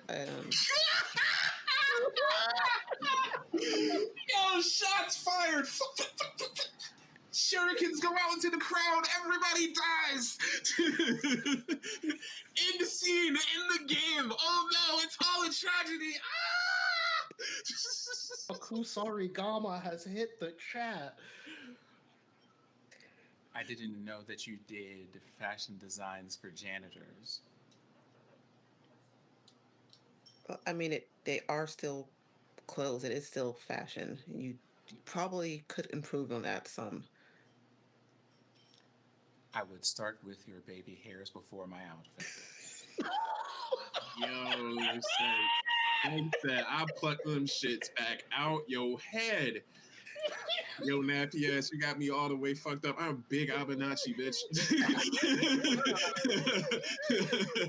Now, aside from the fact that I need to take my blood pressure medicine at some point, I understand that you are both out here preparing for rain. You get a sense that we're expecting a couple of storms soon. I brought my rain jacket. A storm approaches. I hear that someone could use a couple of accessories at least. I would ask you, do you happen to know anyone who has experience with that, young lady? And I take my blood pressure medicine. Man,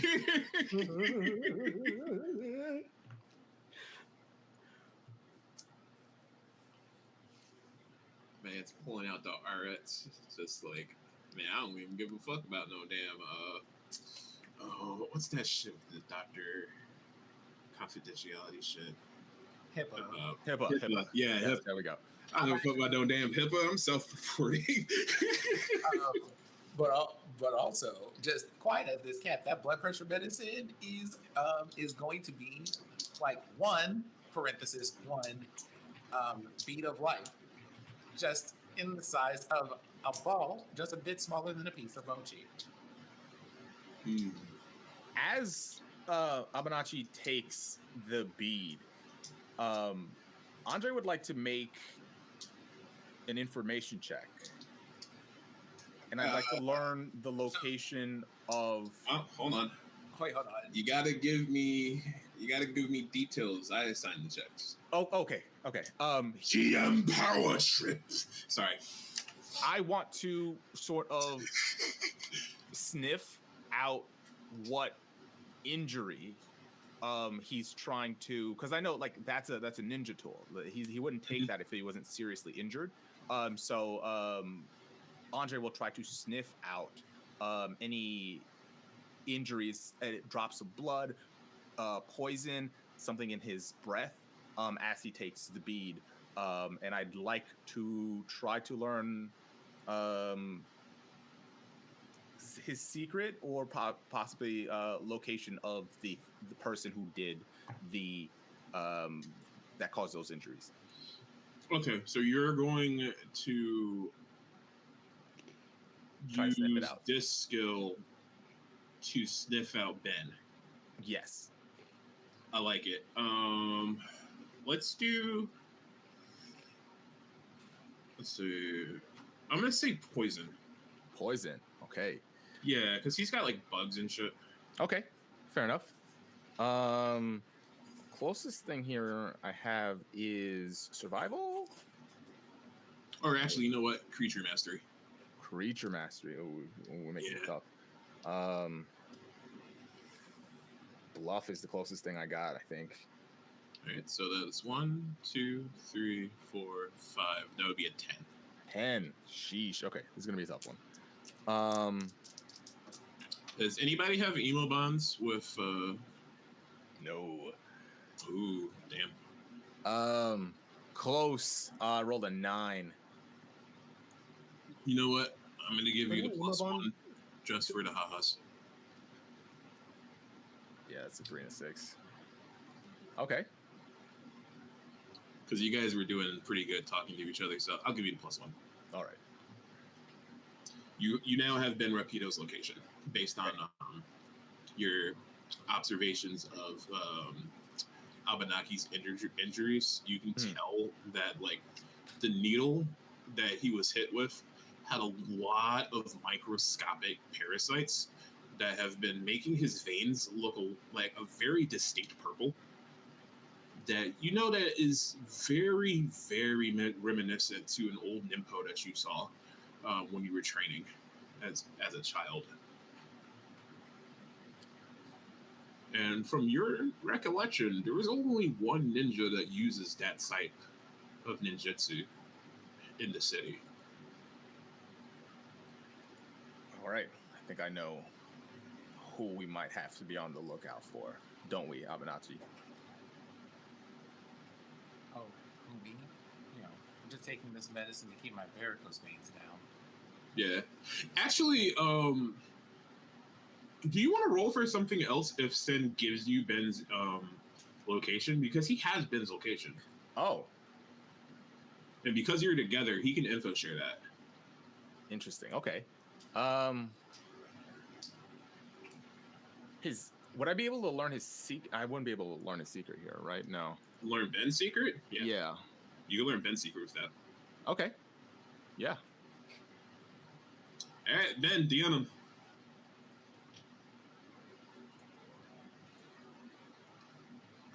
What you got? Let's see.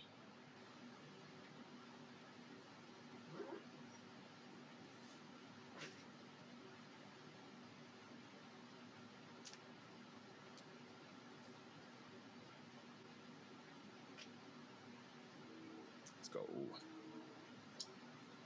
And since we're in an info sharing mood, before the scene ends, there's a rule in Shinobigami where you cannot give away your own secrets. But if you know somebody else's and you happen to be in the same scene with them, you can share that. And once everybody knows the secret, it becomes open knowledge and you can talk about that secret openly. So it's up to you if you want to spill the beans to the other two ninjas.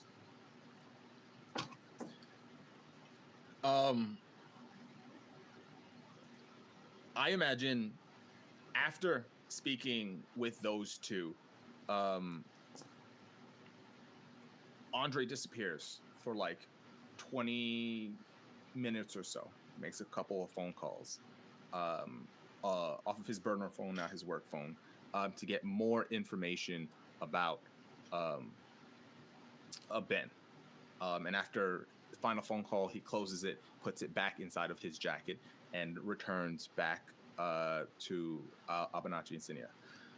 He goes, I think I know when the rain's gonna start coming down.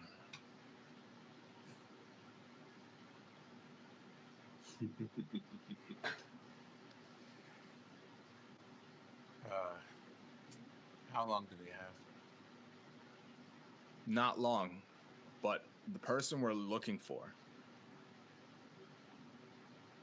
is the same one that agitated your varicose veins. And more importantly, I know why they're doing it. There's a suit pulling his strings a little bit.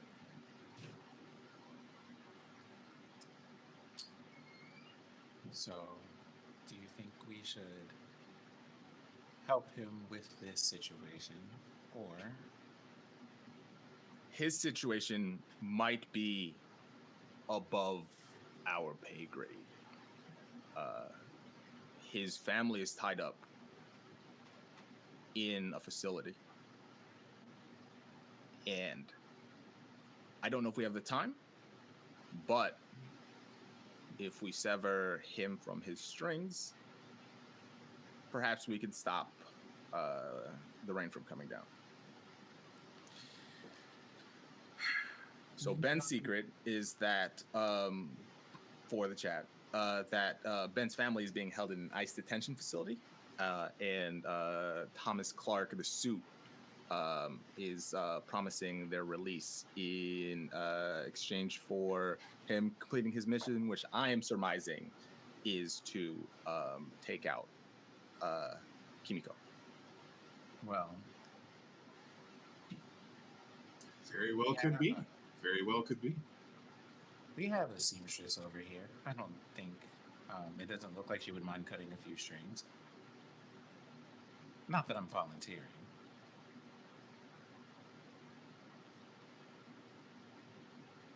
The stinky needle is crazy. Chat's wildin'. I love streaming. We need to do this more often. About that, the question would be, should we make him aware that we know or not? My only concern is that if I'm wrong, and we go to this ice facility, Kimiko is unprotected.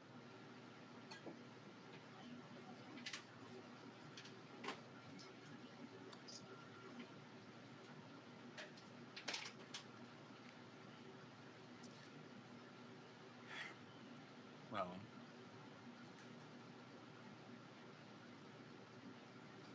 let me see here.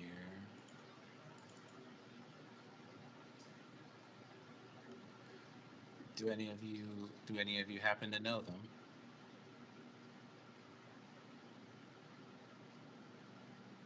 No, who? Right. I guess I'm gonna have to go and talk to him then. If you wouldn't mind keeping an eye on things while I'm gone. I'll stay right here until I'll stay around until after you talk to him. Sure. And by the way, yes. Tall, triple, skinny, light whip, oat milk. Andre takes a cigarette out of his mouth, flicks it into the crowd, and says, "I ain't getting no damn drinks." And he disappears. Yo, clip that.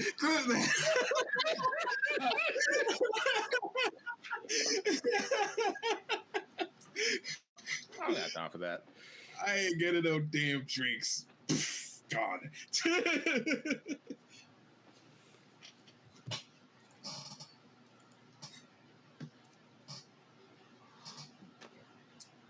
A-Cab in the chat all day, every day. Love y'all. A-Cab, sure. A-Cab. All right, so with that scene being over, we are going down next in line, and that is going to be... I've done this like 6 times already. I should probably know that. It's going to be Senna. Okay. So I mean, I guess I'm there, and I probably should be more worried about protecting the chemical, but I'm also got something else. I think I'm going to, I don't know anymore. Well, you just got Ben Lapito's secret. Right. Do I? And you know from the background information that if Ben succeeds, it's going to be war. So with that information, how do you act?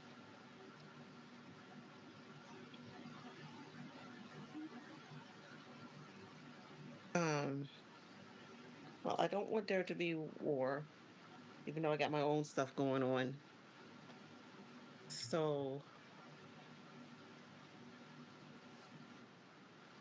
I guess I'm going to, well, I mean, there's one other person here protecting Kimiko too, right? Mm-hmm. I'm going to look in the crowd to see for any dangers. Can I do that here? Yes, it's not going to get you anything mechanically though if you do that. Okay. Like really, at this point, you're looking for emo bonds, locations, or secrets. And if you have locations, you're looking for a fight. Okay, I guess the fight will also get you locations and secrets and things. I guess I need to figure out a secret then. All right. So, are you going to invite somebody to this scene, or like actually first and foremost, are we doing a drama scene or are we doing a combat scene? A drama scene, because I don't. We're doing drama. Okay. Yeah. Or who are you involving, if anyone? I don't know anybody's location. You don't have to have their location for a drama scene. Okay. Good.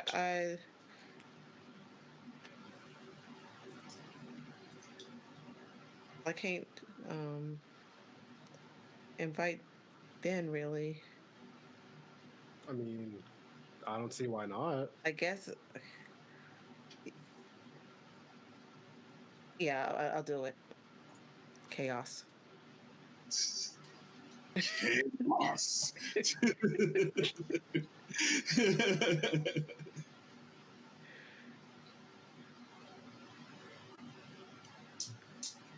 Um, So, the storm is approaching. The little clouds go around the sky. You find each other in the middle of Central Park, and as Ben appears, all of the pigeons in the area scatter. You see him right by the water in the middle, and he's been waiting for you. What do you do?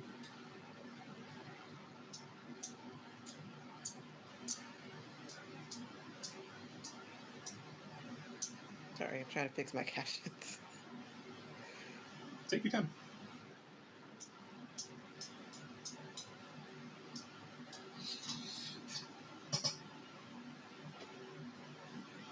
What are you doing here?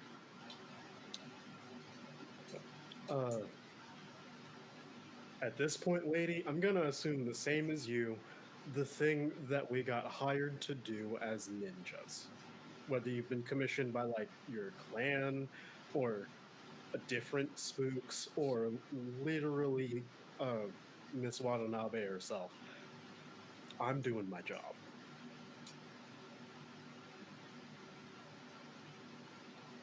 And which?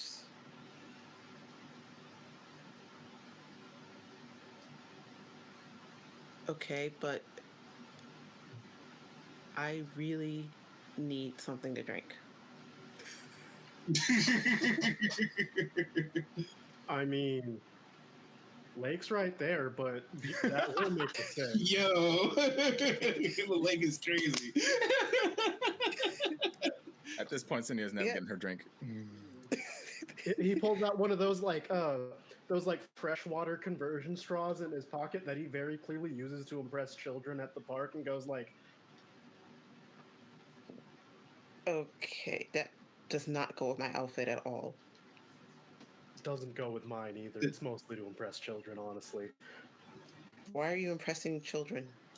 I'm a guy Because who works at ninjas the in it for park. the kids. Hey, I'm a guy who works at the park. It's just very funny when I'll take a sip and then a child will immediately try to, and their parents have to admonish them and have to be like, no, this is my special big boy straw. You have to listen to your parents to get it, yada yada. You know, normal civic duty stuff.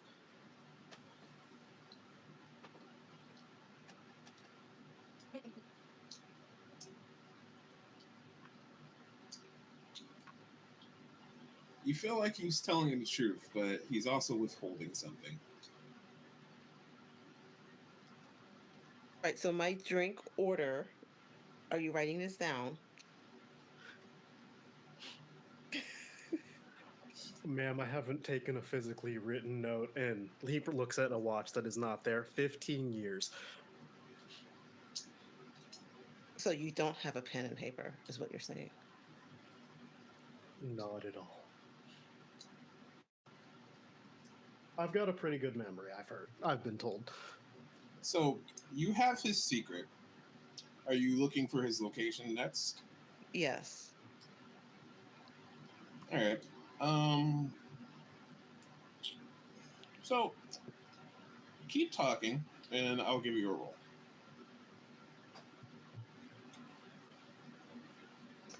See if you can trick him into like revealing something that he might not want you to know. Okay, well, here's a pen and paper. I need you to write this down because nobody can get this drink order right. He will take it because at this point, committing to the bit is going to be funnier for the plan he has in his head. Okay. She just gives like the most annoyingly long drink order.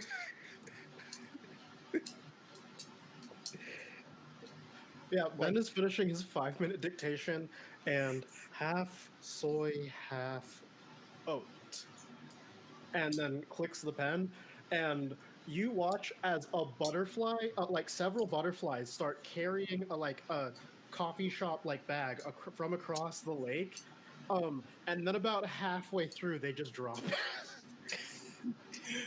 Okay, so Senna, possession. There's something special about that paper that she gave you.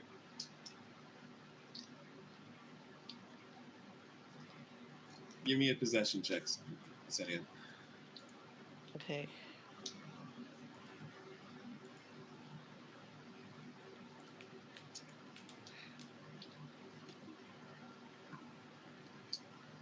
Oh no, that's too many dice. Oh, I put 20. Is that 20? Like, what is the closest skill you have? No, I was using a dice roller. And Oh, I was gonna say, like, 2, I put 20 d6. What'd I you was get? gonna say, hey, yo.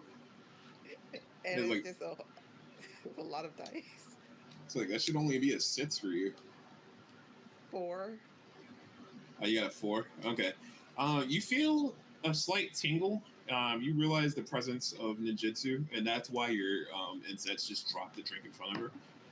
Because had you held that order for a little bit too long, she would have pulled something out of you that she didn't want pulled out.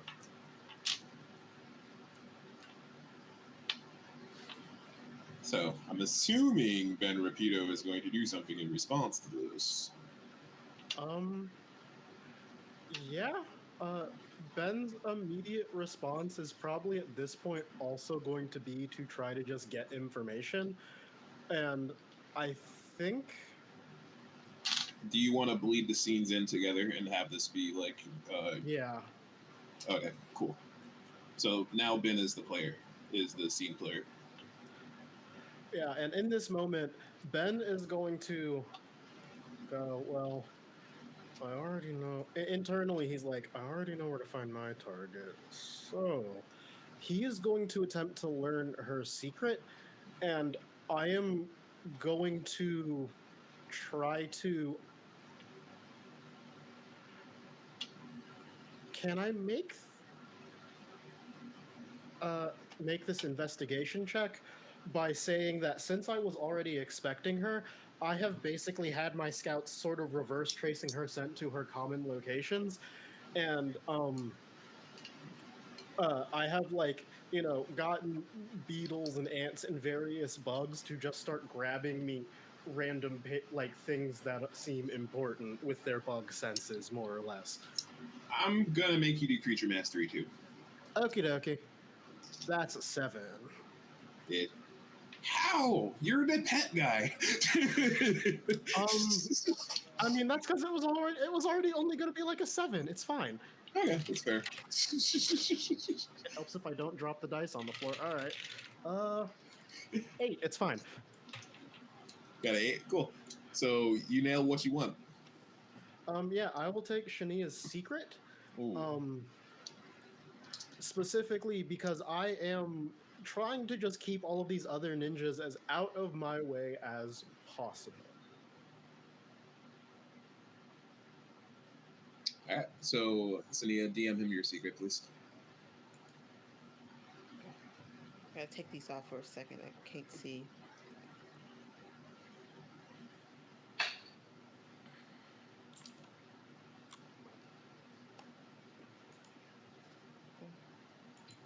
Who are you? Let's see. I know you.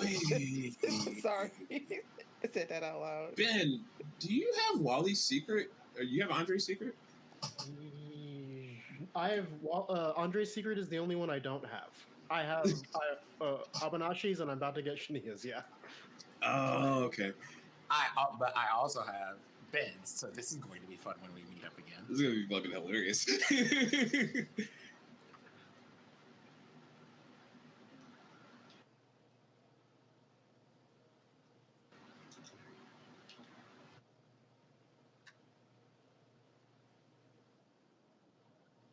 I have received the secret.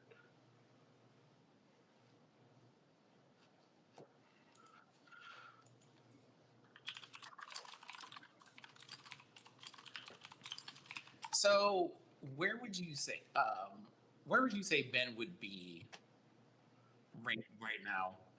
At the time of the rally specifically, I am like currently using my station to look like I'm doing random like adjacent like topiary work at the building across the street from MSG till things start proper. Like I'm standing there pretend clipping some garden shears, like watching like the crowd. Another person in what looks to be like a gardening outfit, at least with gardening gloves, appears next to you clipping the bushes. Oh, don't worry, I got Doing a combat scene, Sin? No. We're doing a drama scene. I am going to build an emo bond, and before the DM goes, now why would you choose this moment not to throw hands? One of my abilities requires me to have an emo bond. So that being said, we're going to try to bond. Clipping the bushes. So I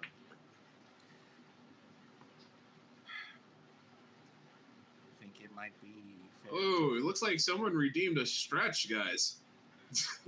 I mean, I have been very careful about not shrimping today, so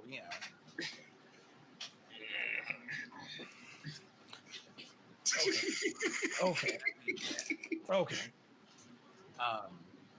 Posture check. I feel that Thank you, Sosa. We're good.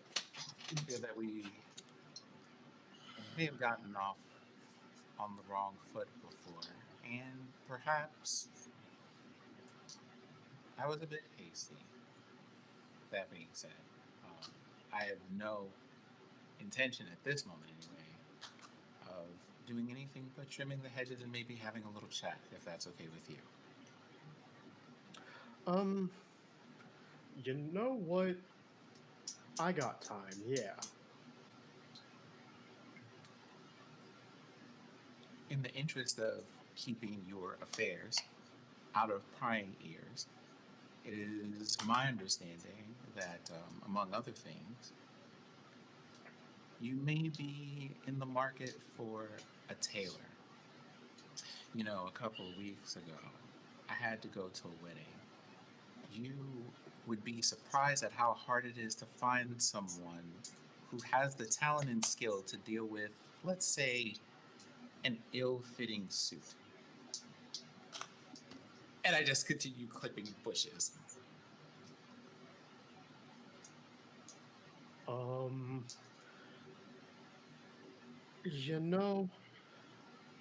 That is actually something I do need help with. My mom got me my suit, the one suit I own when I graduated from high school, because she thought I was still going to actually grow into it, and it's just the legs are still too long.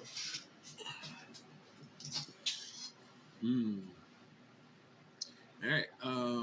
So you're getting the emo bond from him? Yep. I'm going for an emo bond. All right. Based on your performance, I'm gonna say this sounds like manipulation to me. Okay, manipulation. Cool. Perfect. That is going to be a challenge of 6 because I have encryption, and that's literally what I'm doing. The challenge was a 6. I unfortunately have to report that I also rolled a 6. So, yay, we have an evil bond. All right, roll on the table. Let me dig the table. There we are. Oh, God, this could not have been a more perfect roll. I got a 2. I got a 6. So, murderous intent it is? It's perfect. Okay. It would be, but I'm not going to do the murderous intent. I am going to use that devotion bond to make a statement, maybe make an offer that they won't refuse. That's you're devoted to him, not the other way around. I'm aware of that. That's exactly what we're doing here.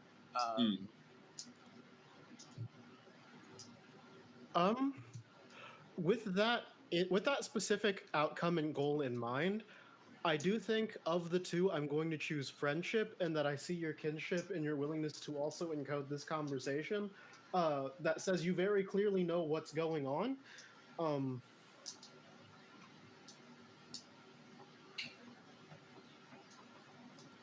And you clearly intend to do something about it. Oh my fucking god. Yeah, I will say. How? If you wouldn't mind helping me with a bit, you seem to be having some very unfortunate incoming weather, storms and all that other stuff, rain perhaps. I'm trying to keep someone very important to me from getting caught in all of that, but also for you. I have to say, as a person who does work at a school, I've never taken very kindly to bullies, so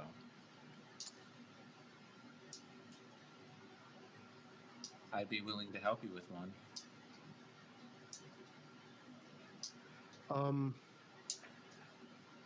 I know this is the perfect chance to, but wait, we can't reveal our secrets. Can we reveal our mission, or both we're not allowed to reveal? You can reveal your mission. You cannot reveal your secret. That okay. I wanted to make sure that was what the distinction was. Actually, your secret's open information. Yeah, my secret is open, but I mean that's why I was asking about my mission, because if I couldn't reveal it, I couldn't reveal it. Yeah, you have your secret's available to everybody, so you can talk about it openly. He goes,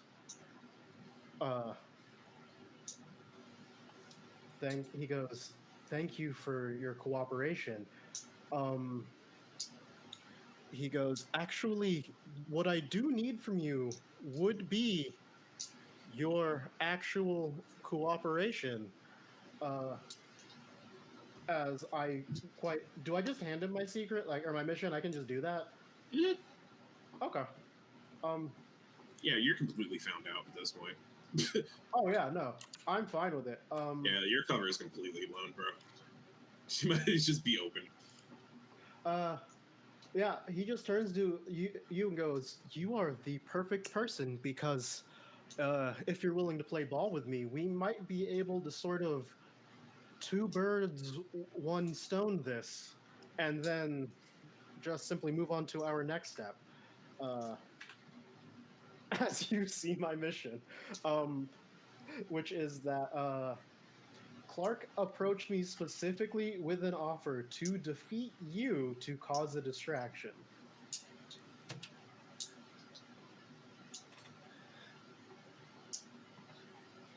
Okay. So they're looking for a performance. Interesting.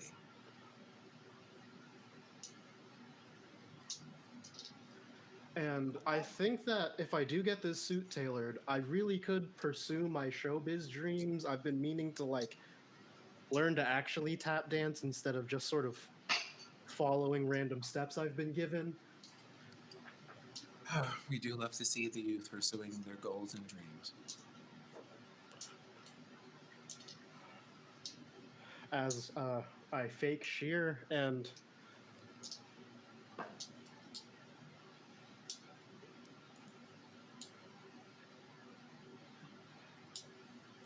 I think we could do something with that. And I just continued trimming this one bush that I was working on.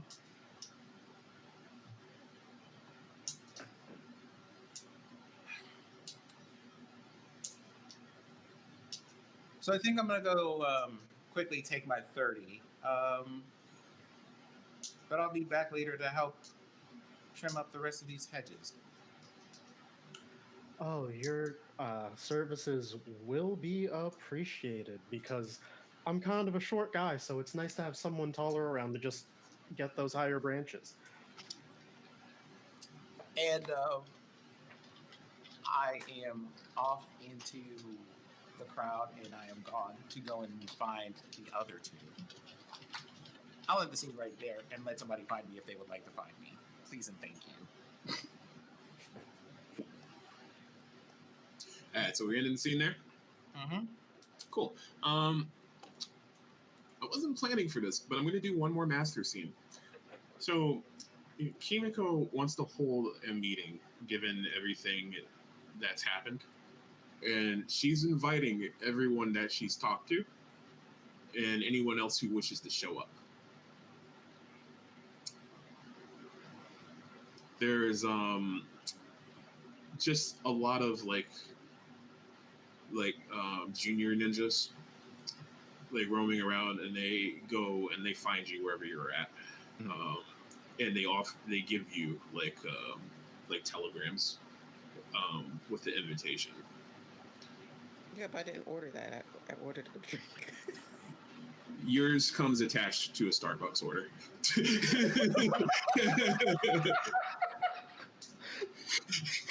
Finally.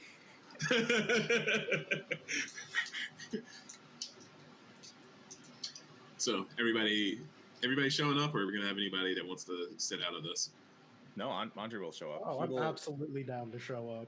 Oh, I will absolutely show up for this just because the drama's gonna be delicious. I got my drink order, so I'm showing up.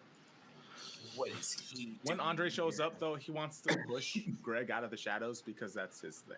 He doesn't get. That's only I get to do that.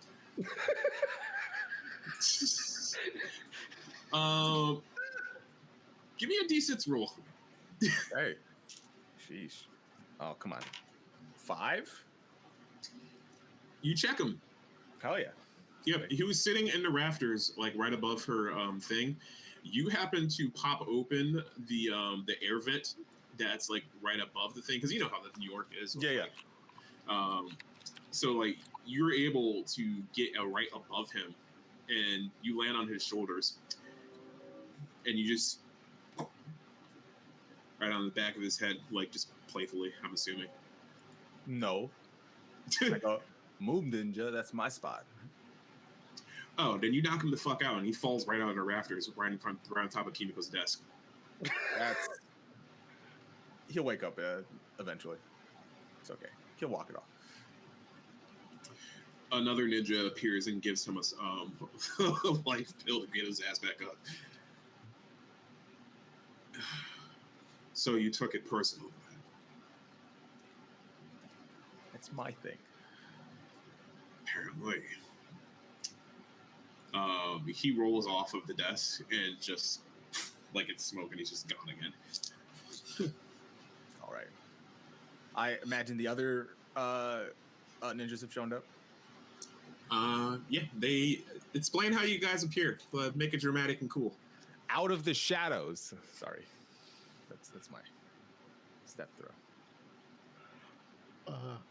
Ben walks in like normal, but he has like swarms of bugs literally timing sweeps to just cover the security cameras right as he's walking in the like sight of them. And so it's just like a black slot of like a million flies landing on the lens as he walks, literally casually strolls in, ideally having hidden himself well enough from the spooks to get to this meeting with Kimiko successfully.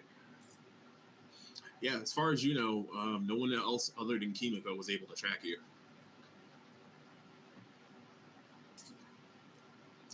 All right, so Senna, your best ninja entrance. Please, I'm just going to walk in there. I'm going to stroll in, and you notice my coat, it flaps and like flaps people away. Like people just kind of make a path for me. So conspicuous. Yo, she's like, she'd have been perfect in Naruto. Okay. So Wally knocked Greg the fuck out. Ben shows up in a cloud of fucking locusts and shit. Senna just walks in and antagonizes everybody else. It's not a ninja. Abenaki. No one really notices me because I am dressed up like the custodial staff that work in the building. So you just... I literally walk into a janitor's closet. I pull out an outfit from the janitor's closet and just walk back out of the janitor's closet with a broom and one of those like fucking the push buckets. 20-foot tall trash cans Yeah. with wheels on them. And Oh, those, yeah. Yeah. Yeah, you just pop in like, did anyone take the trash out here yet? Nope. Okay. Anyway, let me drop the F. How you doing, guys? All right, so now that everyone's here, Kimiko goes, Andre, are you going to come down from there? Also, Yeah. I will be sending you a bill for the damage you did to my desk. I gotta. Okay, I guess double shifts for the next couple of weeks. Fine. Mm-hmm. It's okay. It will be a prorated discount if I happen to survive. If I don't, then my secretary will make sure it's handled. So don't think you're getting out of this debt one way or another. I'll do what I can. Fabulous. So, you may all be wondering why I've called you here. I hand Shanae a drink. I hand Shanae a drink.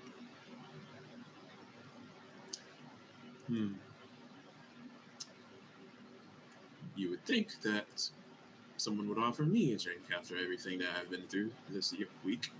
But, that's neither here or there. You'll be getting a note from the front office in approximately 15 minutes. That one had to be special. Do you take the drink, Sania? Yes, I do. Fabulous. All right. So Kimiko is feeling a twinge of envy. Greg, I need my order too.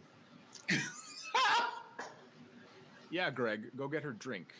You think the guest is having people cater to her? And stand me up, little bitch. Excuse me, I'm very stressed right now. Well, it's not my fault. I just command attention wherever I go.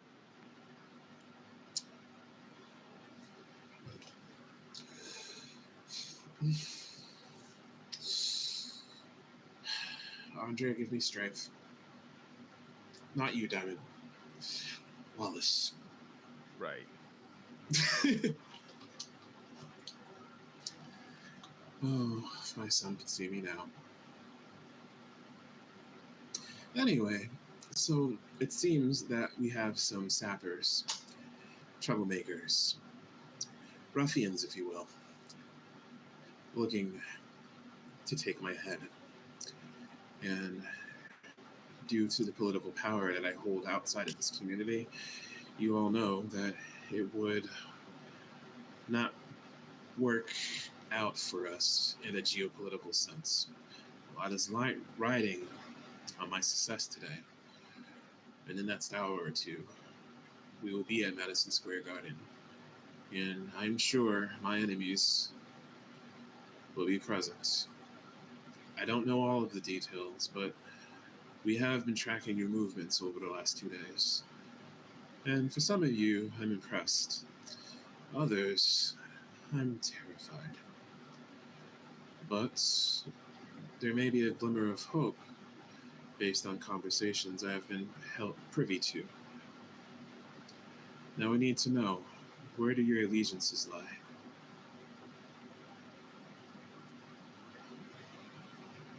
She stares at Ben Lapito first. To my family. Of course. Family first. If only I still had my own. I would do anything to get them back. And from what I understand, you are in a similar situation to mine, but there's something that could be done about yours. If I said I could help you with your situation, would you be so inclined to help me with mine? I see no reason not to. Okay. Kimiko is going to roll a performance check. And for her, I'm going to give her a 7.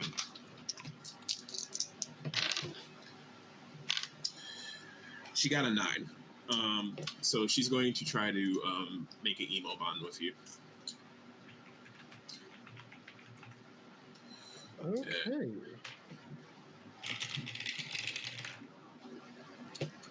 I got a 6. Perfect.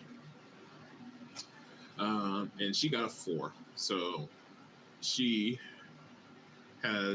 is decided to be loyal to you as long as you are loyal to her.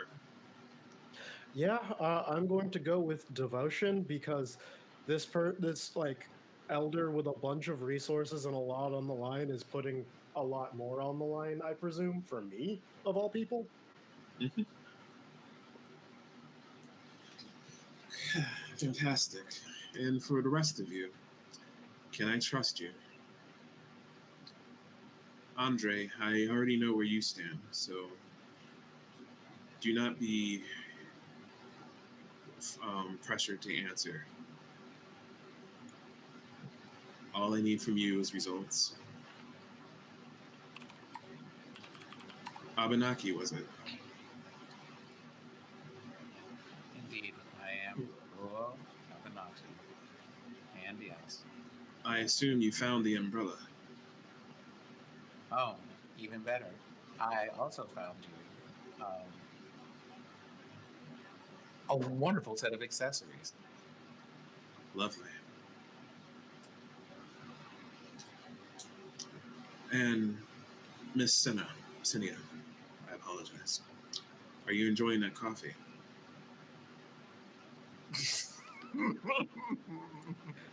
Andre will kind of twitch his hands inside of his jacket. You know, all of the ingredients in that coffee were imported from Tokyo. So, I hope you agree with it. That coffee, it's a small price to pay for your presence. And I know I'm in no position to ask you for favors, but could I count on you to protect me? Yeah, obviously, you're all that's left right now, so. Good. So, that said, I have a plan. Ben, it has been called to my attention that a certain Thomas Clark has been roaming around and looking for Shinobi to carry out his dirty work. You're going to give him what he wants. Abenaki, you are going to be part of this. I'm going to expect you to take a fall. Make it look real. I look at Ben when she says that with a smile. Andre, you will be my right hand in this. When the crowd panics, I hope you're able to whisk me away in time. And Sinia, Thomas Clark will be agitated by this, and I know that he will appear to try to take my head personally. Can you stop him? Yeah, how many pieces do you want him in? 1. We don't need him dead. We just need him stopped. He will answer in court of law. You just watched Sadia look disappointed. If it's not possible, then it's not possible. She kind of pulls up her screen and turns it around, and it's that clip from Rocky where he's like, if he dies, he dies. If we're all clear, I need to meet with my security escort and prepare. And with that, the scene ends. And now we will go to our climax scene.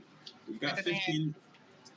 Yep, we got 15 minutes, babies. So I'm gonna go through the rules of the climax real quick because we've never done this before, and then I will lead you guys into the final fight. So the climax fight is basically just going to be it's usually an all-out brawl, but because of the plan, it's pretty much just going to be you guys against Thomas. So nobody is going to be removed from the scene until their last life point is gone. Okay. So effectively, the way we're going to be playing this out is it's just going to be Ben and Abenaki fighting. If Andre or Senia want to join in jumping Senziak, then or helping Ben for whatever reason, feel free to go about it. That's up to you guys. There is some special rules for death or whatever. I don't think we're going to have to do that, but there is something called a flashback that can be done during the climax scene. So during flashbacks, before rolling the dice for a skill check, you can reveal your character's secret and roleplay a flashback scene relating to it. Upon doing so, you'll get a +3 to that skill check. And you can choose between that and a damage bonus. So to receive a damage bonus, you must first succeed on the attack check, and your opponent has to fail the dodge check. Then you can reveal your secret and roleplay this on the flashback.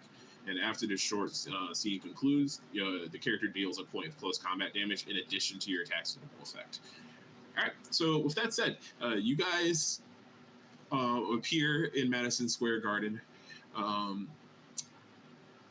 Miss Watanabe's car pulls up to the back gate, and security lets her in, and she approaches the podium where the crowd is already waiting for her. She adjusts her blazer and asks for the techs to get the light out of her eyes, and they comply. And she looks to the crowd, and she gives a speech which lasts about an hour, but the highlight of the speech is this. She goes, "The violence must stop, because we are all of one community. We have all suffered in this. And yes, reform is necessary. And I say this as a widow and as a mother whose son has been taken from her. They were taken from me unjustly, and I am asking for you to give us grace. It does not matter where that man came from. It matters that he was an officer of the law, and he didn't do his job. He hurt our community, and for that he will be punished, but not in the way that we've been asking for. We cannot mob these men. And I can't understate the importance that we go through the proper channels, because I know how our enemies think. I know that they will use our outrage against us. They will try to split us apart. They will say that, look, this proves it. This proves that they are savages, that they don't belong in this country. But what they don't know is the sacrifices we've made, the sacrifices our ancestors made to make America what it is. From our African Americans in the East, in the South, where they built the country on their back, to our Latinos, the Mexicans in Texas, before Texas was even part of the United States, how they fought against foreign powers to protect their home before it was part of Mexico, before it's part of Texas, before it was part of Spain, and then back into America again. They stood by us the entire time. Between our Chinese and Japanese immigrants on the West Coast, building the railroads, dying for gold, and yet they struggled the same. We have all contributed to America. We all belong here. We are all lives living on stolen land. and we won't be removed. But in order to be part of a civil union, we must be in union. So I ask of you, can we join together as one? I will let each of you represent part of the crowd. Tell me how they respond to her. I would say a couple of them empathize, but also just like, nah, mob them. But we're gonna keep it respectful for this moment because you do have a point. At least you shouting out the homies. Cool. I think in the section of the crowd that Ben is in, it's causing folks to almost start looking around at each other and like acknowledging each other in a way where it's no longer just I am the person in the crowd. It's we are together, and they're all just kind of like really looking at each other in ways that they weren't before. Cool. Wally? Andre has been sort of patrolling the front end of the crowd, and there's a couple of protesters that wearing all black, some with Black Lives Matter on it, others with various slogans. Like Stop Asian Hate and all that. Yes, yeah. And Andre's going to take a second, and he's just going to throw a fist in the air in solidarity. And the front end of the crowd starts to joins in. And Cinia? I think she is kind of off to the side, closer to the back, and the people around in that part of the crowd, since she commands so much attention, they're looking at her as she does the slow clap. Cool. And then they all kind of slow clap too. Fabulous. All right, so we only have 8 minutes left, and I don't think that's enough time for us to do a proper combat. So what I'm going to do is just kind of roll into an epilogue based on your reactions. So what happens is Thomas Clark steps out of the crowd, and he goes, "This is not what...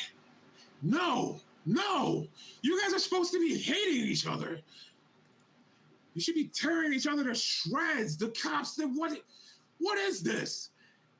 And basically the crowd just goes, boo this man. And then the ice trucks start coming out, and they start trying to pull people away and just like load them up into the vans or whatever. And I'm going to take some liberties with you guys and say that you guys jumped up and you stopped ice. Like there were shurikens, there were ninjutsus flying, and you guys fucked them up.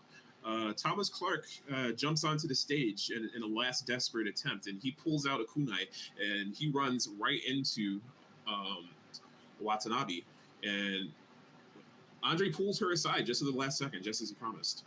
And he finds that his kunai meets a steel high heel boot and breaks. Cinia looks down at him and looks at him like, "You almost scuffed my shoes. And you didn't show up with a drink. Oh, what are we going to do with you, Mr. Ice? Officer, what are we going to do with you indeed?" And Kimiko looks one piece, Cinia. Cinia looks at her nails and goes, "Well, he can be one piece and scarred." And it cuts to black. And that, folks, was Shinobigami Icebreaker. Thank you for having us. Yeah, I'd like to thank all of you guys for playing and letting me GM for you guys today. It's been a blast. Now we're going to go around and give us our outros, pitch any like projects that we're doing, yada, yada, yada. You guys most of you have done this before. Anyway, I've been Nick. Follow My Blade. You can find me at followmyblade.bsky.social. If you're interested in really hype games full of melodrama and tactical combat, you can pick up Tiebreaker at followmyblade.itch.io. If you want to play a game like this, as far as peaceful protest or whatever, I made another game on there called Lift Every Voice. Uses your actual voice as the pacing mechanic, so you get that too. And yeah, that's it for me. Thank you for having me. Wally. Hey, thanks again. This has been an amazing session of Shinobigami. I'm Wally.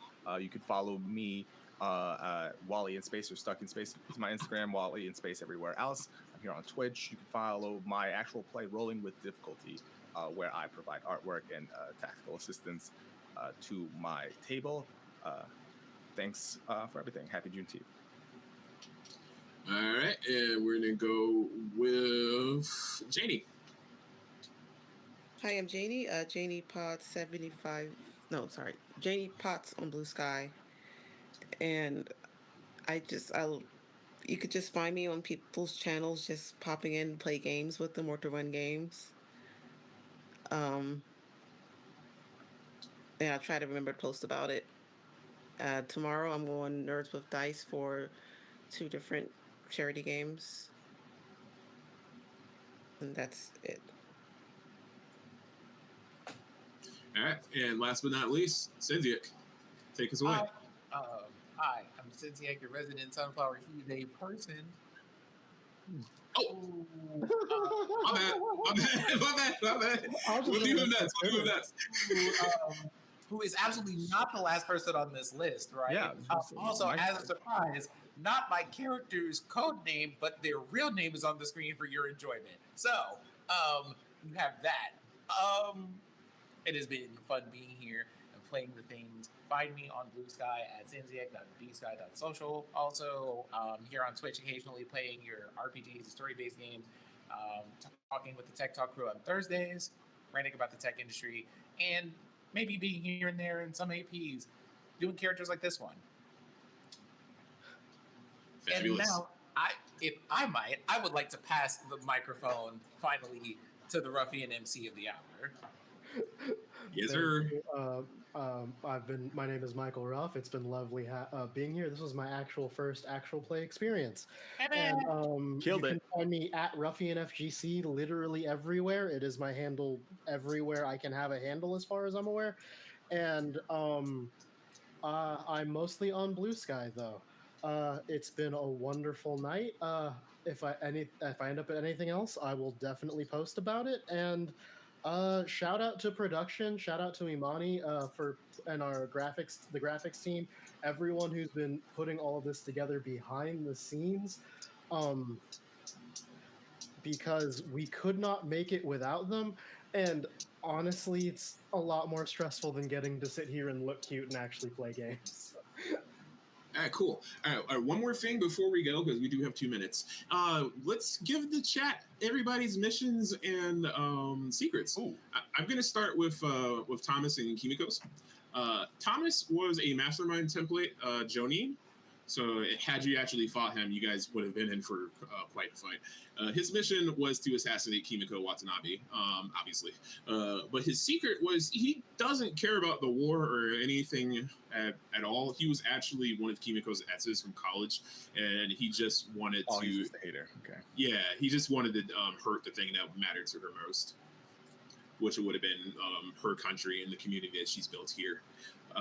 Kimiko herself was to deliver a speech to end the hostilities in this community for her mission. And her secret was she was actually a former shinobi and was friends with her son's killer. So starting off from the top of the list, secrets and missions. Andre. Well, my mission was that I was aware that one of the other players at the table was a traitor. I was supposed to stop them and protect the peace.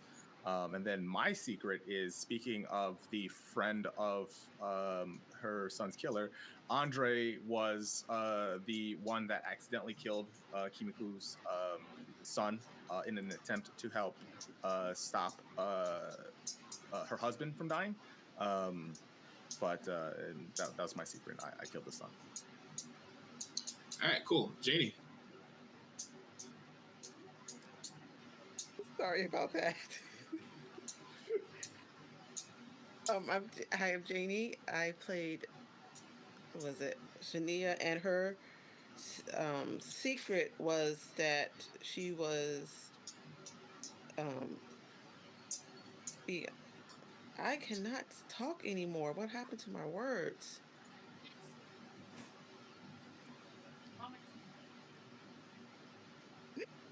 Um, Let me see. You were young Kabuki's fiance. Avenge him at all costs. And The so mission. the What mission was the was mission? another PC has information on who was behind this plot. Find him. Cool. So now Ben, I didn't forget you this time. Ben's mission was that Thomas Clark has approached you with an offer, cause a distraction by beating Amanaki, Sin's character, and his secret was that your family is being held captive in an ICE detention center. Thomas Clark has promised you their release upon completion of your mission. I like to imagine the pictures he was handed was his mom and grandma getting caught outside of an H Mart, and his dad and siblings getting caught outside of a bowling alley, and the local news station in back home in Virginia did not say shit about it. Yeah, sounds about right. Okay, now Sin. Okay. This is so bad now that I've heard everybody else's. So my mission was just protect Kimiko, just keep her safe. But my secret was I was a mentor to her son.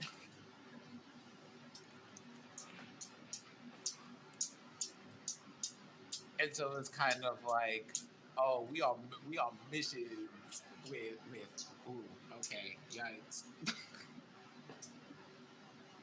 Yeah. All right. I was supposed to befriend two people. Yeah, he had to make 2 positive emo bonds.